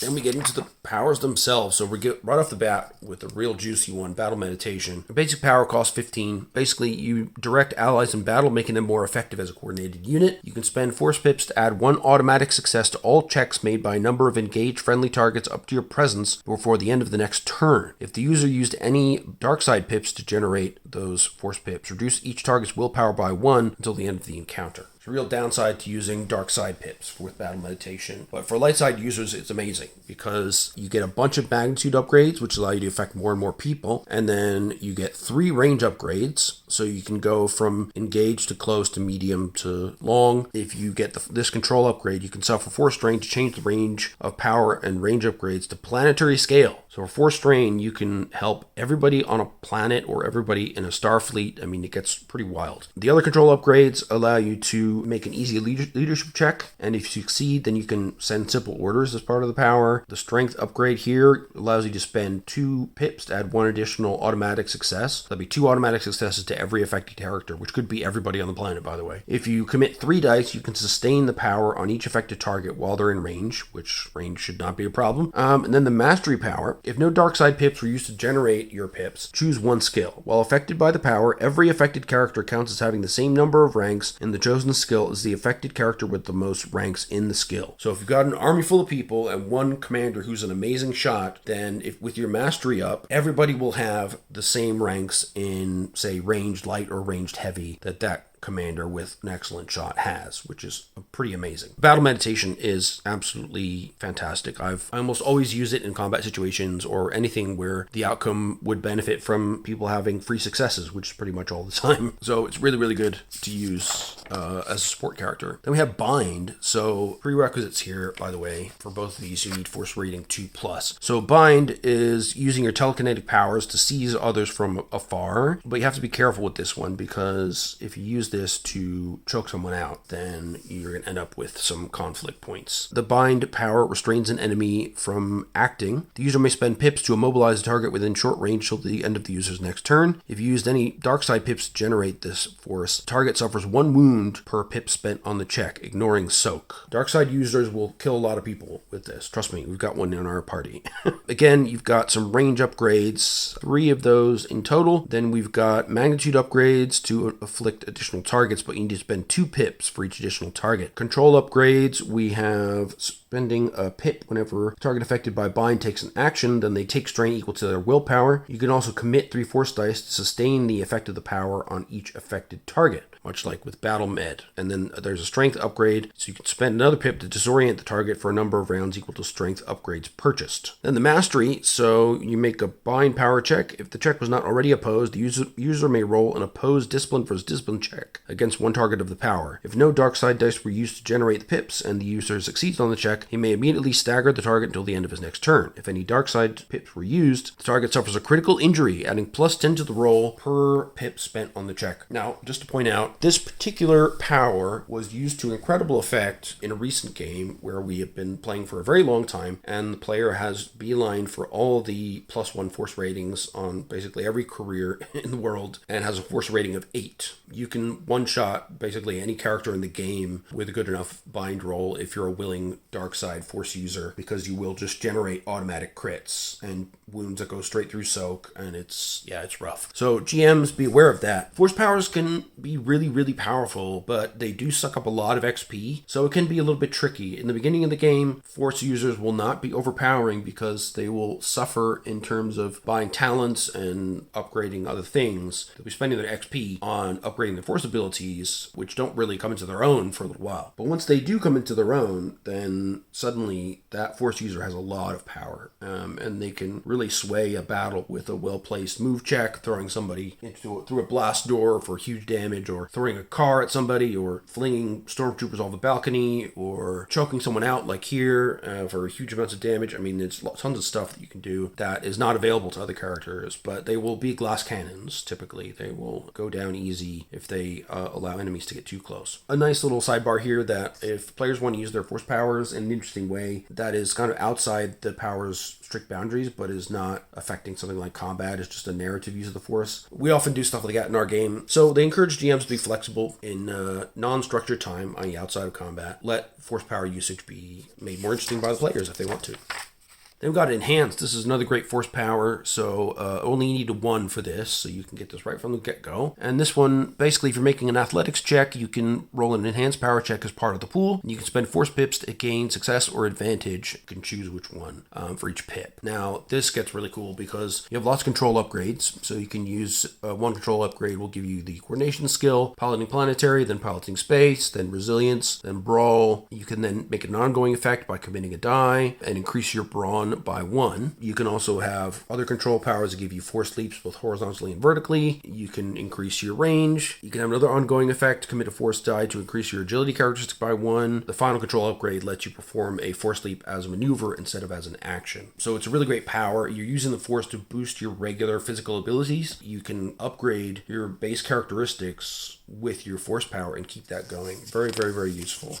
Then we have Foresee. This is a good one. A little bit tough on GMs. Anything that allows you to see the future is difficult, but basically Foresee, you need a force rating 1+, so you can get it from early on. The force user can feel the force flowing around everything, seeing what is and what will be. They can spend pips to gain vague hints of events to come up to a day into their own personal future. Control upgrade, the first one up here, will allow you to roll a Foresee power check as part of your pool for initiative and spend pips to gain more successes on the check, so that's really handy. Strength upgrades will let you spend a pip to pick out specific details in the future equal to your strength upgrades purchased. Another control upgrade causes affected targets to increase their ranged and melee defense by 2 for the first round of combat, so that allows you to help protect your allies. Magnitude allows you to affect more people, so you can extend that protection. And also increase duration of how far you see into the future, 1 day per pip. The final control upgrade, if you're performing a Foresee power check as part of an initiative check, the user may spend pips to allow all affected targets to take 1 free maneuver before the first round of combat begins. So Foresee really has some nice mechanical benefits for combat. So again, really useful. It gets more difficult narratively. If you want to give out hints about the future, you should make clear to your characters that, the future is always changeable and hazy. After all, this is a game based on the vagaries of the dice, so one never knows exactly what will happen. So give them some hints about places or vague impressions or images. Positive or negative emotions could come through strongly, disturbances in the force, etc. But don't just give them the answer to the mystery, make them still work for it. But it adds flavor, it gives them some direction as well. So having the power is useful, particularly for groups that can struggle with that sort of analysis paralysis where they just can't think of what to do next in the story. Like, they know what they have to do, but they can't see a way forward. Well, Foresee allows you as the GM to give them some hints, give them a location or a vibe or person's face, and they have something to go on. It can be both useful and challenging as a GM. As a player, it's extremely handy, both narratively and during combat. Now, heal harm. This is straight up excellent. So heal harm, you need force rating 1+, so you can get it right from the start. Can bolster your ally with renewed vigor or sap your foe of vital energy. So heal is only available to light side users. Harm is available to anybody, but if you use it as a light side user, you'll have conflict. And you got your range and magnitude upgrades. So magnitude upgrades in this power are like bind. They cost 2 pips each to affect another target. Strength upgrades will either add an additional healed wound per pip spent or additional harm per pip spent, and it's limited by the number of strength upgrades purchased. Then you have control upgrades. So if no dark side were spent, the target will heal strain equal to the wounds healed as well with this upgrade. And harm, if you used any dark side pips, then the user will heal strain equal to wounds inflicted. Control, you can spend pips to remove one status effect from the target. With harm, you can spend pips to heal wounds equal to wounds inflicted on the target, and the healed character gains 1 conflict. So that's interesting. Then we have another strength upgrade, another couple of control upgrades. Here, heal additional wounds equal to your ranks in medicine, or you can inflict additional wounds equal to ranks in medicine for harm. For the control upgrade, you can make a heal power check combined with a hard medicine check. If the check succeeds, one target who heals wounds also heals one critical injury. Harm, you can make a harm power check combined with an opposed medicine versus resilience check. If the check succeeds, one target who suffers wounds also suffers one critical injury, adding +10 to the roll per 2 advantage. Then our mastery level power is once per session, spend 4 pips to restore one target who died after the end of the user's last turn to life. With harm, once per session, when this power kills a target, you may restore one engaged character who died this encounter to life. Each character gains 7 conflict. So you can actually gain power over life and death to a limited extent. It's got to be used after the end of the user's last turn. So it's a really interesting power in that it's got 2 very clear differences, and the heal ability is only available to light side users. The dark side users can only use this power to hurt others. Alright, then we got another whopper of a power. This here is Influence. This one, like Battle Meditation, is extremely useful. Prerequisite, force rating 1+, so not difficult to get. Basically, you can attempt to guide, shape, and even twist the thoughts and feelings of others. So there's a special rule here for light side versus dark side use. When you're guiding and shaping thoughts, only dark side pips can be used to generate negative emotions like rage, fear, and hatred, and only light side pips can be used to generate positive emotions like peace, tranquility, and friendliness. General emotions like confusion can be created from either side. The character can spend a pip to stress the mind of one living target you're engaged with, inflicting 1 strain. Then you get some range and magnitude upgrades to increase your targets. First control upgrade, you can make an opposed discipline versus discipline check combined with an influence power check. If the user spends a pip and succeeds on the check, you can force the target to adopt an emotional state or believe something untrue, lasting for 1 round or 5 minutes, depending on circumstances. The next control upgrade gives you, when you're making a coercion, charm, deception, leadership, negotiation check, the forced user may roll an influence power check as part of your pool, and you can spend pips to gain an equal number of successes or advantage, user's choice. Now, that's really powerful. Then you get strength, duration, loads of duration upgrades, and magnitude upgrades, and range upgrades. This can get real crazy, Influence. I mean, you can Jedi mind trick loads of people at a large range and make them do all kinds of stuff and think all kinds of stuff. Yeah, it gets pretty wild. So just bear in mind as a GM that somebody putting a lot of points into Influence is probably going to dominate social situations, and it's going to be difficult for you to get a handle on that. So you're going to need to account for that when you're setting up your scenarios, that there's droids to deal with and other force users, things that are less easily influenced. Let them shine, for sure. They spent money on the power, they should be allowed to use it, but make sure you temper that with some situations where they have to let the other characters do their thing, and influence is not just the click the button and solve the encounter for every social encounter. Then we got Misdirect, prerequisite force rating 1+, so easy to get. Force user creates illusions to fool those around him. You can spend a pip to make a target up to a short range, unable to perceive a chosen person or object of silhouette 1 or smaller. Until the beginning of the user's next turn, the target cannot see or sense the hidden person or object. Of course, you have range, magnitude upgrades. You have a duration upgrade. You can commit 2 force dice to sustain the power while the target remains in range. Strength, you can spend 2 pips each to increase the silhouette of the object obscured. So you can add all these strength upgrades together, obscure up to a silhouette 4 object, which would be starship sized, which is pretty crazy. Then you have control upgrades. You can alter the perceived appearance of the chosen person or object instead of hiding it, or you can also force the target to perceive a single illusory person or object. The mastery level, you can spend 2 pips to obscure additional objects or create illusions equal to cunning plus deception. That's pretty wild. Yet another strength upgrade at the bottom, so that'll bring you to silhouette 5, and again, more range. So this is really, really useful for stealth, obviously. When you get it highly upgraded on the strength side, you need a lot of pips for it to work. Yeah, okay.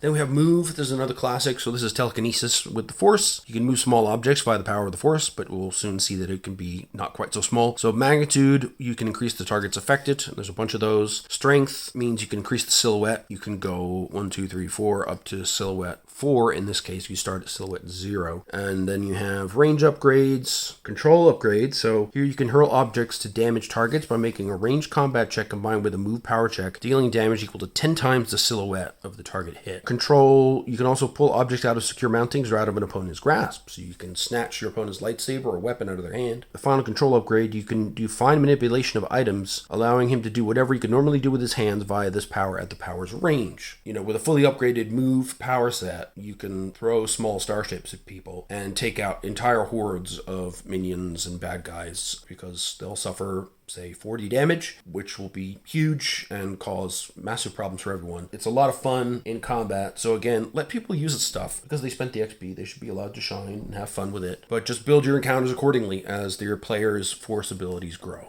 And that can be difficult as they get really powerful. No denying that. Then we have Protect Unleash. This is an interesting one. So you guide the flow of energy, protecting himself and others, or unleash blasts of power upon the foes. So Protect, you roll an average discipline check as part of the pool. You roll your force dice. You can spend 2 pips to reduce damage from an energy-based weapon that hits himself or an engaged character by amount equal to willpower plus 1 per success. Dark side force users may only protect themselves. Unleash, you roll again an average discipline check, and if you succeed and spend 2 pips, the attack hits. You have a range of short, a base damage equal to your willpower, and a critical rating of 4. The user, however, gains 1 conflict. So this is a cool one. Most light side users will choose to defend their friends, but if you really need to get some damage, you can make a blast of power. But you need force rating 3+ for this one. So you need to be well on the road to force mastery before you can use this one. And you have your typical range, magnitude, and strength upgrades. 3 control upgrades. So the first one, you can spend an advantage on Protect to gain defense equal to the advantage spent. And Unleash, you can spend advantage to inflict 1 strain on the target. The next control upgrade with Protect, you can spend a pip to allow power to protect against all types of attacks, not just energy-based attacks. Unleash will give you the ability to spend a pip to give the attack Ensnare 2 to immobilize people. Then the final control upgrade with Protect, light side users may spend 1 destiny point to use Protect as an out-of-turn incidental once per session. That's really great. You can throw up a shield, protect yourself and all your buddies as an out-of-turn free action when somebody shoots at you, which is pretty good. And Unleash, you can use Unleash as a maneuver once per session, so that leaves you an action to still do another type of attack or force power. Mastery allows light side users to use Protect and spend 2 force pips to reflect all attacks they reduce to 0 damage, dealing damage equal to initial attack to the attacker. Unleash, dark side force users can spend pips to reduce the critical rating of their attacks to 1. This is a really, really useful power, but I like that it's a bit more situational. It's not something you're going to use all the time. It's something you'll use when you're in dire threat, when your group is massed together and potential damage is on the way, or if you're surrounded by baddies and the only way to really get out of it is to just blast some force juice into their faces and take the conflict if necessary. So it's not something you're going to use all the time, and you need a high force rating already to use it, so it won't come into play until later in the game. But by that time, anyway, the players will have other powers that have a lot of functionality to them. So not one that I worry about as much on the GM side, but once you can use it as an out-of-turn incidental, just keep that in mind. It might be a bit frustrating for your NPCs that are trying to shoot these Jedi, but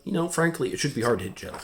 They are Jedi, after all. Then we have Seek. So this one allows the will of the Force to lead the way to something lost or forgotten. So the user may spend 2 pips to gain insight into the general location or direction of a person or object that he knows about, regardless of its current distance. You can spend 1 pip and succeed in an average vigilance check or opposed vigilance versus discipline check to see through illusion. We've got our magnitude and strength upgrades. A control upgrade allows you to spend pips to track 1 additional target. You can also get a duration upgrade and commit a force die to continue tracking the target even when it moves. Another control upgrade up here lets you commit a force die to upgrade the ability of vigilance and perception checks once. You got some magnitude, strength, another control effect, commit 3 force die, and the user's attack gain pierce with rating equal to cunning plus ranks in perception. The mastery power gives you the ability to make a Seek power check and spend 3 pips to add a triumph to combat checks against 1 target for the remainder of the encounter. How about that? But this is an interesting one too, and again, useful for parties that might have difficulty following chains of clues or looking for artifacts, and they're looking to the Force for answers. Seek is there to provide, and you can get it from early on as well. Force rating 1+ to prereq here. It's specialized use. Again, it's not something that's going to overpower the game too much, but it helps to give your player characters a bit of direction. Then we've got Sense. We've seen this before. This is a classic one. So you can sense the Force interacting with the world around you. You can spend a pip to sense all living things within short range, including sentient and non-sentient beings. And you can spend a pip to sense the current emotional state in 1 living target with whom he is engaged. With the control upgrade, you can commit a Force die, and once per round, when an attack targets the Force user, he upgrades the difficulty of the pool once. And then another control effect, spend a pip, and the Force user senses the current thoughts of 1 living target with whom he is engaged. Then we have duration, allowing you to trigger the effects an additional time per round. Strength upgrades let you upgrade the pool twice. Another control upgrade, you can commit a force die, and once per round when the force user makes a combat check, upgrade the ability of that check once. And then we got magnitude to increase the number of targets affected by the power, and range to increase the number of range bands over which you can sense thoughts and so forth. So this is a really good one. Being able to sense who's around you is great, just generally, but being able to upgrade your combat checks and upgrade the difficulty of opposing combat checks is really powerful. And the control and duration and strength upgrades really help to make that super useful, and a good defensive power to have. And now we get into the Game Master section. Wow, look at Palpatine going nuts. He's loving it. Yeah, that's a great image. Very evocative of Emperor Palpatine. Looks terrifying.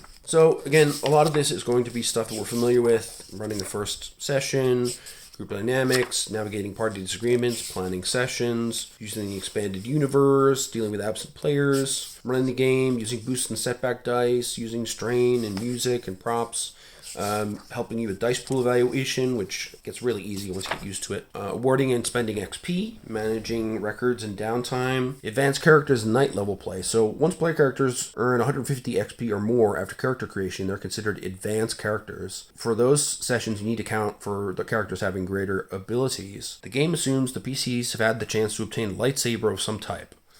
Thus, the GM can pit the PCs against opponents who have lightsabers or weapons with the Cortosis quality and who have the ability to parry or reflect attacks. PCs uninterested in lightsaber combat should have the opportunity to obtain something comparable, like additional XP to invest in force powers or specialization trees. This is called night level play, so basically once you reach that level of 150 XP spent after character creation, you're kind of at Jedi Knight level of power, as we've seen in the films. There's some advice in the GM book that we'll see for night level play as well. Using morality when it should be triggered, and basically that you want to try to engage the character's emotional strengths or weaknesses or both in a crucial moment, so that, it causes them to have to make some kind of moral decision. But you don't want to do it all the time so that people feel frustrated, they go into Paragon and out of Paragon and get upset with that.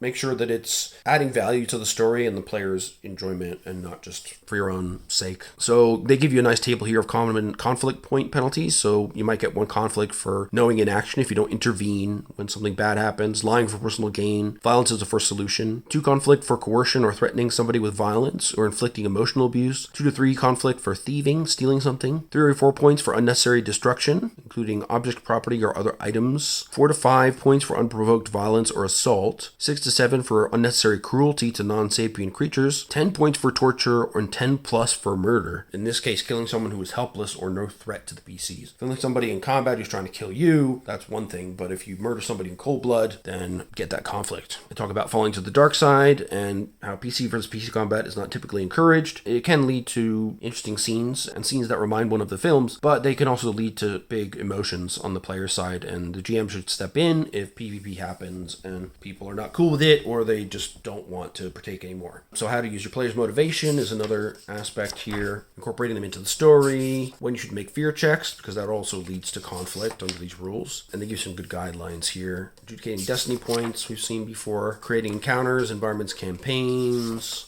Some stuff is written up a little bit differently in this book. So, here's a family destiny campaign. It's a different style than the campaigns we've seen in other books. So there's some nice little differences here to help you run a Force and Destiny style campaign. There's a little bit more specificity in here about elements of secrecy and morality, all that sort of stuff. Then there's more info about cross-game line compatibility. This is a little bit difficult because Jedi are super powerful and lightsabers are super powerful. So balancing encounters can be tough when you have non-Jedi characters. So they give some advice on that, which is really helpful. And, what to do when you're combining potentially morality, duty, obligation. Do you combine them in some way? What should you do as far as balancing items and balancing players out, Then we have our galaxy info. So this is all, again, newly illustrated, but the same info we've seen in previous volumes, the same map even.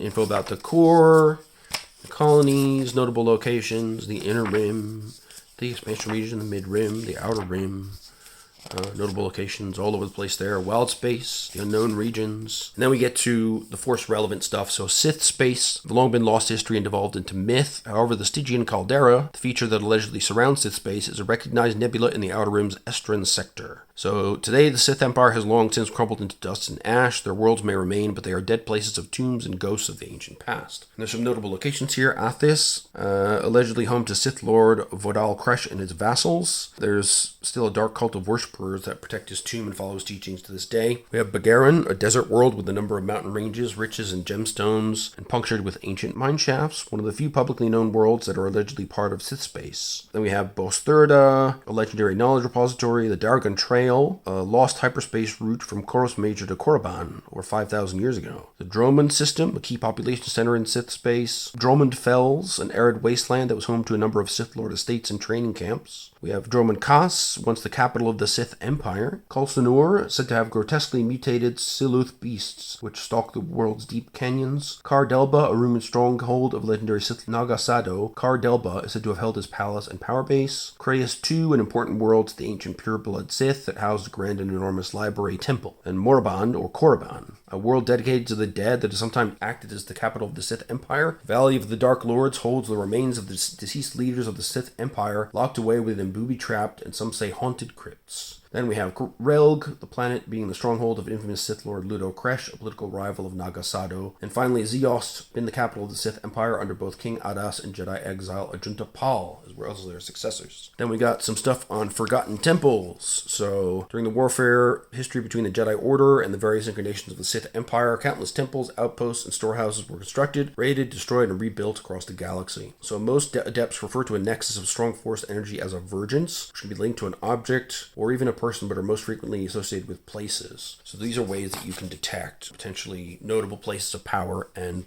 mystery. And there's a whole bunch of notable locations here. Worlds like Ambria, Bardota, Beast, Coruscant, Dathomir. It's a jungle world home to the matriarchal society of the Night Sisters. Leto, with the first great schism of the Jedi, had its origins there. The legendary Mortis, the home of powerful force beings known as the Father, the Son, and the Daughter. Anathema, Prakith, Racopia, Rusan, Valley of the Jedi, the location of the final Battle of Rusan, where the Brotherhood of Darkness and Army of Light were killed en masse by a powerful thought bomb. How cool is that? The Sith colony of Thule was filled with cold, barren deserts, wide savannas, and a colony of Chiss, the race to which Admiral Thrawn belongs. Blue with glowing red eyes. It's the final resting place of a powerful Sith weapon able to consume life through dark manipulations of the Force to power itself. Got Yavin 4. It said that the temples that dot the surface of the Jungle Moon were constructed by Masasi warriors, possibly to honor a long-forgotten Sith Lord. Those same temples were later used by the Rebel Alliance to launch the starfighters that destroyed the Death Star.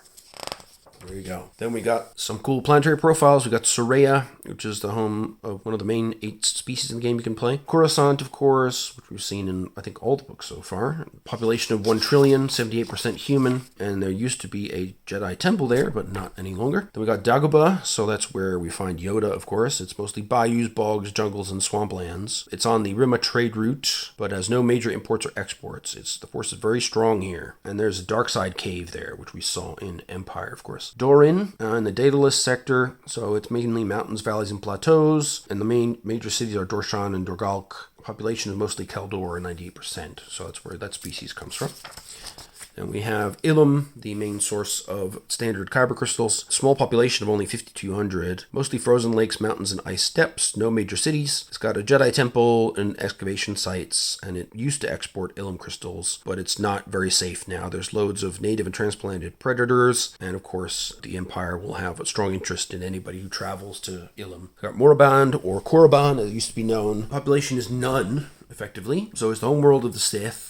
Who knew it as Korriban. So now it's an abandoned, dry, dull rock filled with canyons and caverns. And there are tons of ruins and monuments to the exploits of ancient Sith Lords entombed in even larger crypts. Exotic Sith spawn creatures guard the tombs, and ancient texts suggest the dead Sith Lords haunt their own catacombs, seeking one last victim. Pretty cool. We've got Ossus. So this is the home of the Isana, 99%. As a consequence of the ancient war between the Sith and the Jedi, a supernova scorched the surface of the planet. The Jedi had warning and were able to evacuate most inhabitants, lore, and artifacts. However, there are far too many treasures and far too little time to move everything, and much was lost. The supernova blocked hyperspace access to the planet for generations. And now it's a favorite site for archaeologists hoping to rediscover ancient knowledge and priceless caches of Jedi artifacts. Then we've got Wyke. It's mostly human, and then Twi'leks, Duros, and Zabrak, and Lanix. So it's a world far removed from the rest of the galaxy. It's not on any trade routes. It's very isolated. And a colony vessel from the core worlds crash landed here. Most of the passengers survived the crash, and they built up a sort of society over the centuries. It's ruled by kings and queens, but Force sensitives are the true powers on the planet. So it's a planet strong in the Force, and a society that evolved from the wreckage of a mislaid starship centuries ago.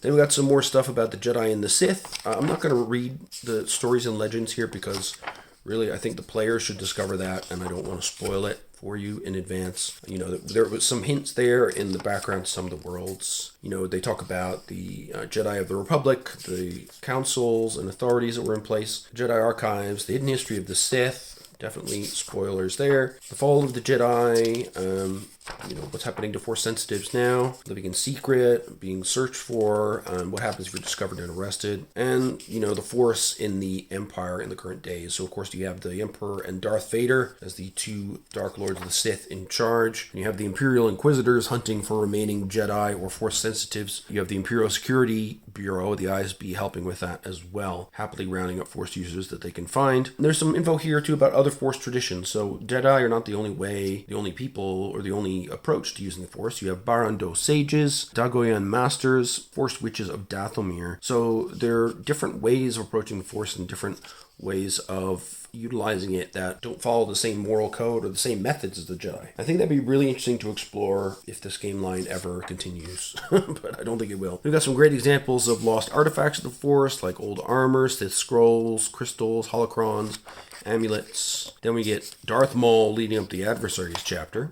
Once again, the typical divisions between minions, rivals, and nemesis. We got Rimworlders, musicians, hyperlane scouts, planetary defense troopers, pod racer pilots, provincial law enforcement officers, Gan findsmen, Toydarian merchants like Watto, Ugnaught mechanics. In the underworld, we got Karn artists, gilded bounty hunters, hut slave dealers, spice pushers, street toughs. Imperial forces, these are all guys we've seen before. Government bureaucrats, Imperial assassins, Imperial dungeoneers, Imperial Royal Guard, Imperial stormtroopers. Then we've got Imperial stormtrooper sergeants and TIE pilots. Now droids, we've got some new types. Analysis droids, the IG-100 Magna Guard. So they've got very cool. We've got interrogation droids, medical droids, protocol droids, Viper probe droids, which are nasty. Then we've got some Force users, accomplished mechanics at the rival level, cautious smugglers at the rival level, CSA intrusion specialists, so they're corporate sector authorities. They're at the rival level. Dandy gamblers, there we go. Fallen apprentice as a rival. Fallen master would be a nemesis, so they're proper bad boys. Murderous fugitives at nemesis, and a scarred gladiator at the nemesis level. And they're all bringing different abilities to the table. Challenges for the players. Then we got some cool creatures. The giant Acklay, which we saw in the prequels. The Jacko Beast. The Jubba Bird. Katen, 1.5 meter bipedal semi-intelligent predator. A mimic, able to use the Force to appear to its prey as someone familiar to the individual that they're hunting. It's pretty wild, isn't it? Kohun, small multi-legged venomous arthropods. Mulra, a non-sentient feline pack hunter that uses the Force to cloak itself from its prey. The Vornsker, lanky canine predators native to Mirkir but found throughout the galaxy as domesticated hunting animals. They are Force sensitive, a result of hunting prey with Force sensitivity on their homeworld.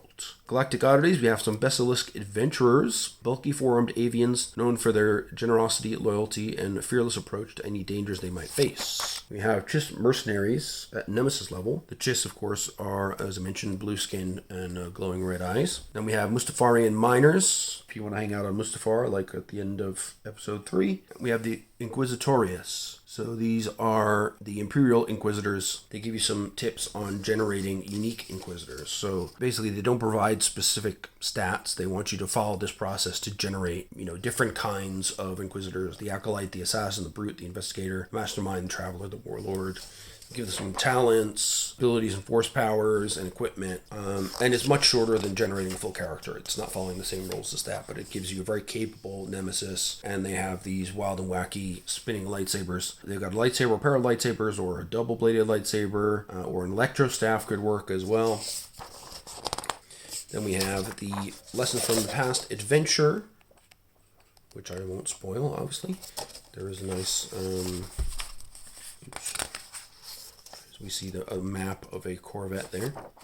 And that's it. So that is the Force and Destiny main rulebook. You can see it just goes way, way more into detail on the Force, and for that reason, it is the most complete rulebook in the line, as I mentioned. So I recommend, if you're only going to buy one of the games to start with, maybe try this one first to see if you enjoy Force mechanics, if you want the Force in your game. But if you want to go full Mando, then just buy Edge of the Empire. And if you want to go full Han Solo and early days Luke, then buy Age of the Rebellion. But this book has the most detailed rules on the Force, so if you want that, this is the book you need. Now, just quickly, before we go, I will show you. So when you buy the GM kit, which comes with this adventure book and the GM screen, I'll show you the GM screen, which is very nice, as always. Nice and thick. We have the logo on one panel. The other three, we see Darth Maul, Yoda, an unnamed Jedi, and some other Jedi fighting in the background. On the flip side, we have basically the same tables on every other GM screen. The difference being that we have, amongst the melee weapons, we have the Cortosis weapons and the lightsaber weapons. Everything else, I believe, is the same as on the other GM screens, but it's nice that they have those specific to Force and Destiny. But I want to point out in the Game Master's kit, so there's the adventure summary here and an adventure, but when you go past that, so there are rules here on crafting a lightsaber. So if you want to build a lightsaber from scratch, then these are rules that help you to do that. So what checks you need to do, the effects of advantage and threat it's on, and triumph and despair and all that. Then there's advice here for playing at night level. A starting night level character is likely to have a force rating of 1 or 2. Those who initially neglect force powers in favor of other capabilities may not invest in the force rating talent at first, but I've found that generally this is an underestimate. I think a night level character is quite likely to have 2 or 3 at least. A night level character may start with a force rating of 3 or even higher with the appropriate specializations. Yeah, that sounds about right. So there's some hot tips here about night level characters being able to pretty much stomp through incredible opposition because they have lightsabers at that level sort of automatically, but they will also be able to face opponents with lightsabers, so that's how you can kind of balance that out. You should start sending more serious opposition after them. Talk about other concerns, like they could have a wide range of capabilities as far as their force powers, which could get really hard to challenge them in a lot of different ways. The GM responsibility is to kind of level up the size and scope of the conflict at that point. Now they're big damn heroes, but they need to deal with big damn problems. So it's not going to be street level stuff anymore. They're going to be out saving planets and fighting off Hutt gangs and all sorts of stuff. And you can also scale the opposition, upgrade challenges in and outside of combat.